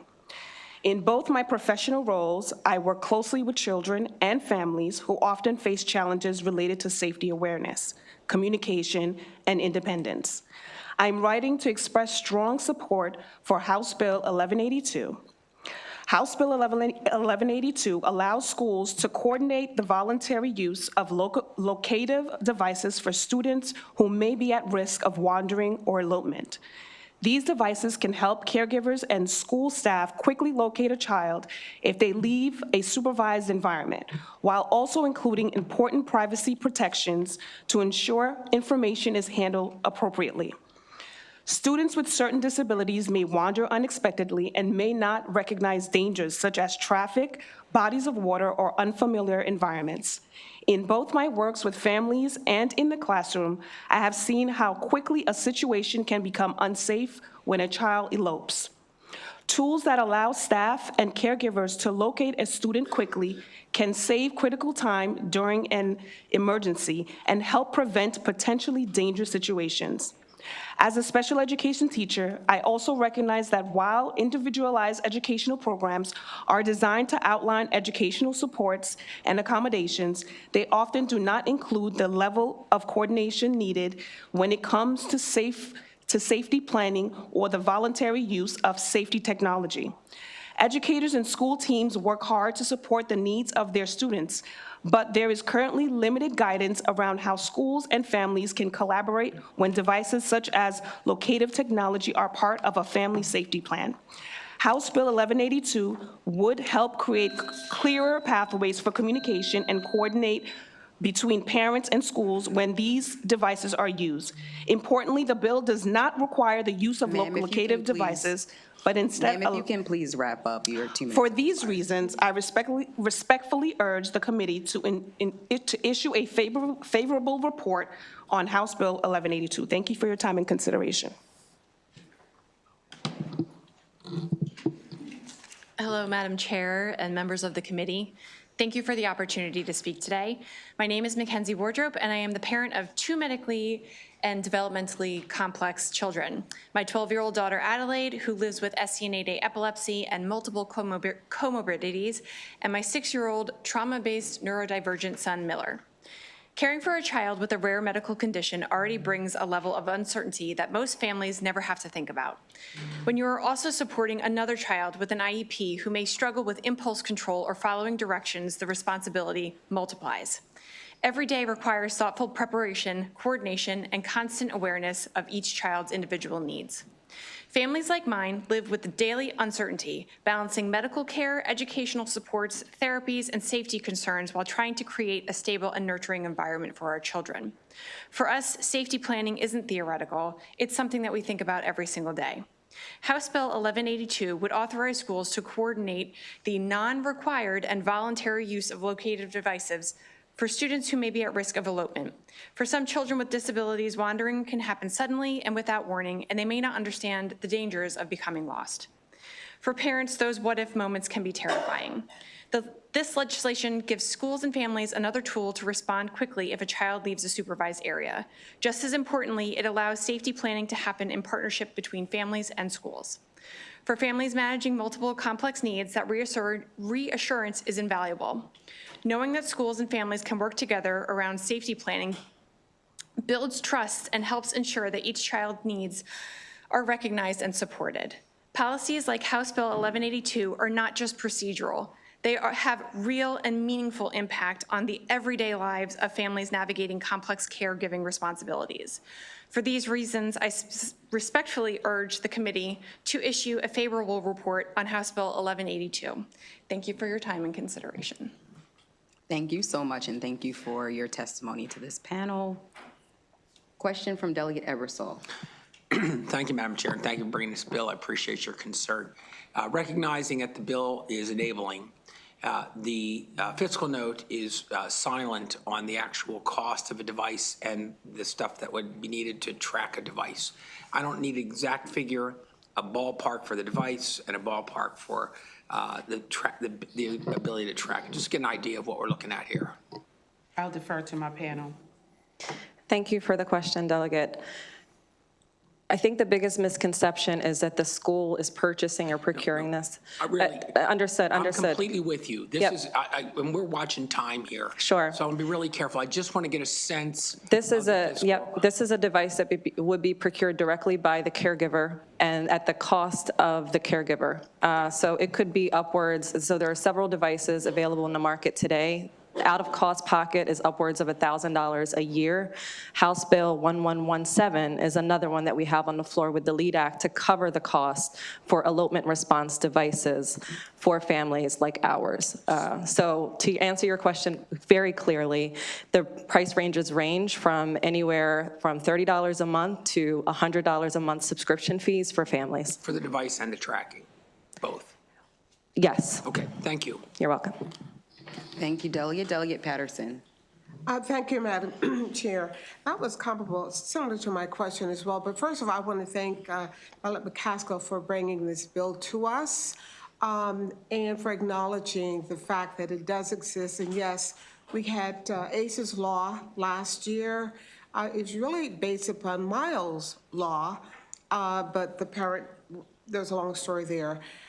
It's so essential that we have some mechanism to work with the children because for us, those of us who are aware of it, it's a new phenomena and the teachers are really helpless. And so I applaud you for your testimony and for certainly bringing this needed bill to our attention.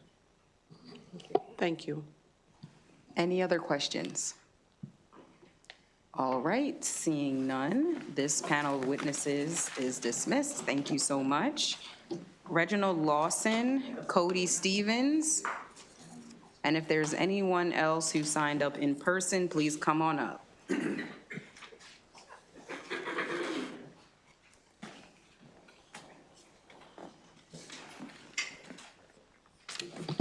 go. And you can go ahead and proceed. Okay. All right. Good afternoon, Chair and members of the committee. My name is Cody Stevens. I live on Maryland's Eastern Shore. I'm a father of a 10-year-old named Luke. Luke was born with a rare disorder called polymicrogyria. It's a rare brain malformation that affects brain development. As a result, he also lives with Lennox-Gastaut syndrome, one of the most severe forms of epilepsy. Luke has undergone 2 major brain surgeries, including a hemispherectomy, and continues to face significant medical and developmental changes. Because of complex needs and risks associated with elopement, Luke is currently homeschooled to ensure his safety and stability on top of the intense atmosphere sometimes school provides for him. Elopement is not just a behavioral term in a report. In layman's terms, it's the moment when a child disappears from where they're supposed to be or usually are. Luke has experienced moments where he has wandered away from safe environments without understanding the dangers around him. Most recently, he stepped away from us and within seconds was trying to start our lawnmower in the garage. There have been many times where he was found in places that were truly frightening or stopped just before entering a situation that could have caused serious harm. At the same time, Luke is growing older, and so is his interest in making new friends. He has begun expressing curiosity about being around other students and trying the school atmosphere again, something we tried before and had difficulty with. House Bill 1182 provides a thoughtful and voluntary tool that could help us make this possible.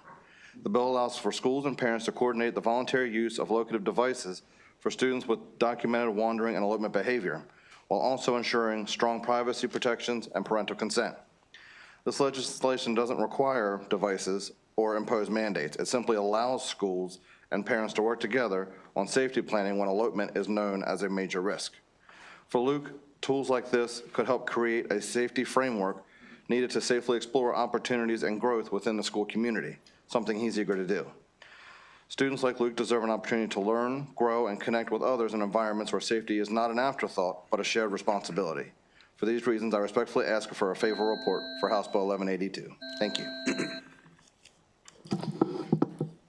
Good afternoon, Madam Chair Wilkins and committee members. My name is Reginald Lawson. I sit before you as a former caregiver and law enforcement professional. Excuse me. I am also a facilitator of a monthly male caregivers group.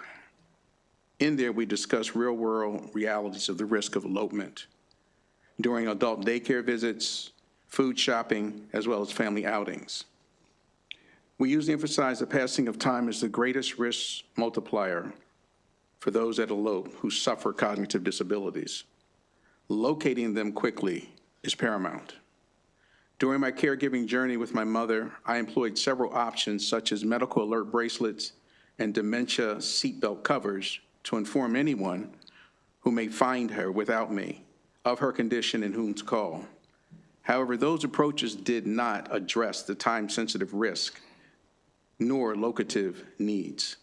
My mother favored comfortable sneakers, so I purchased GPS-infused sneakers.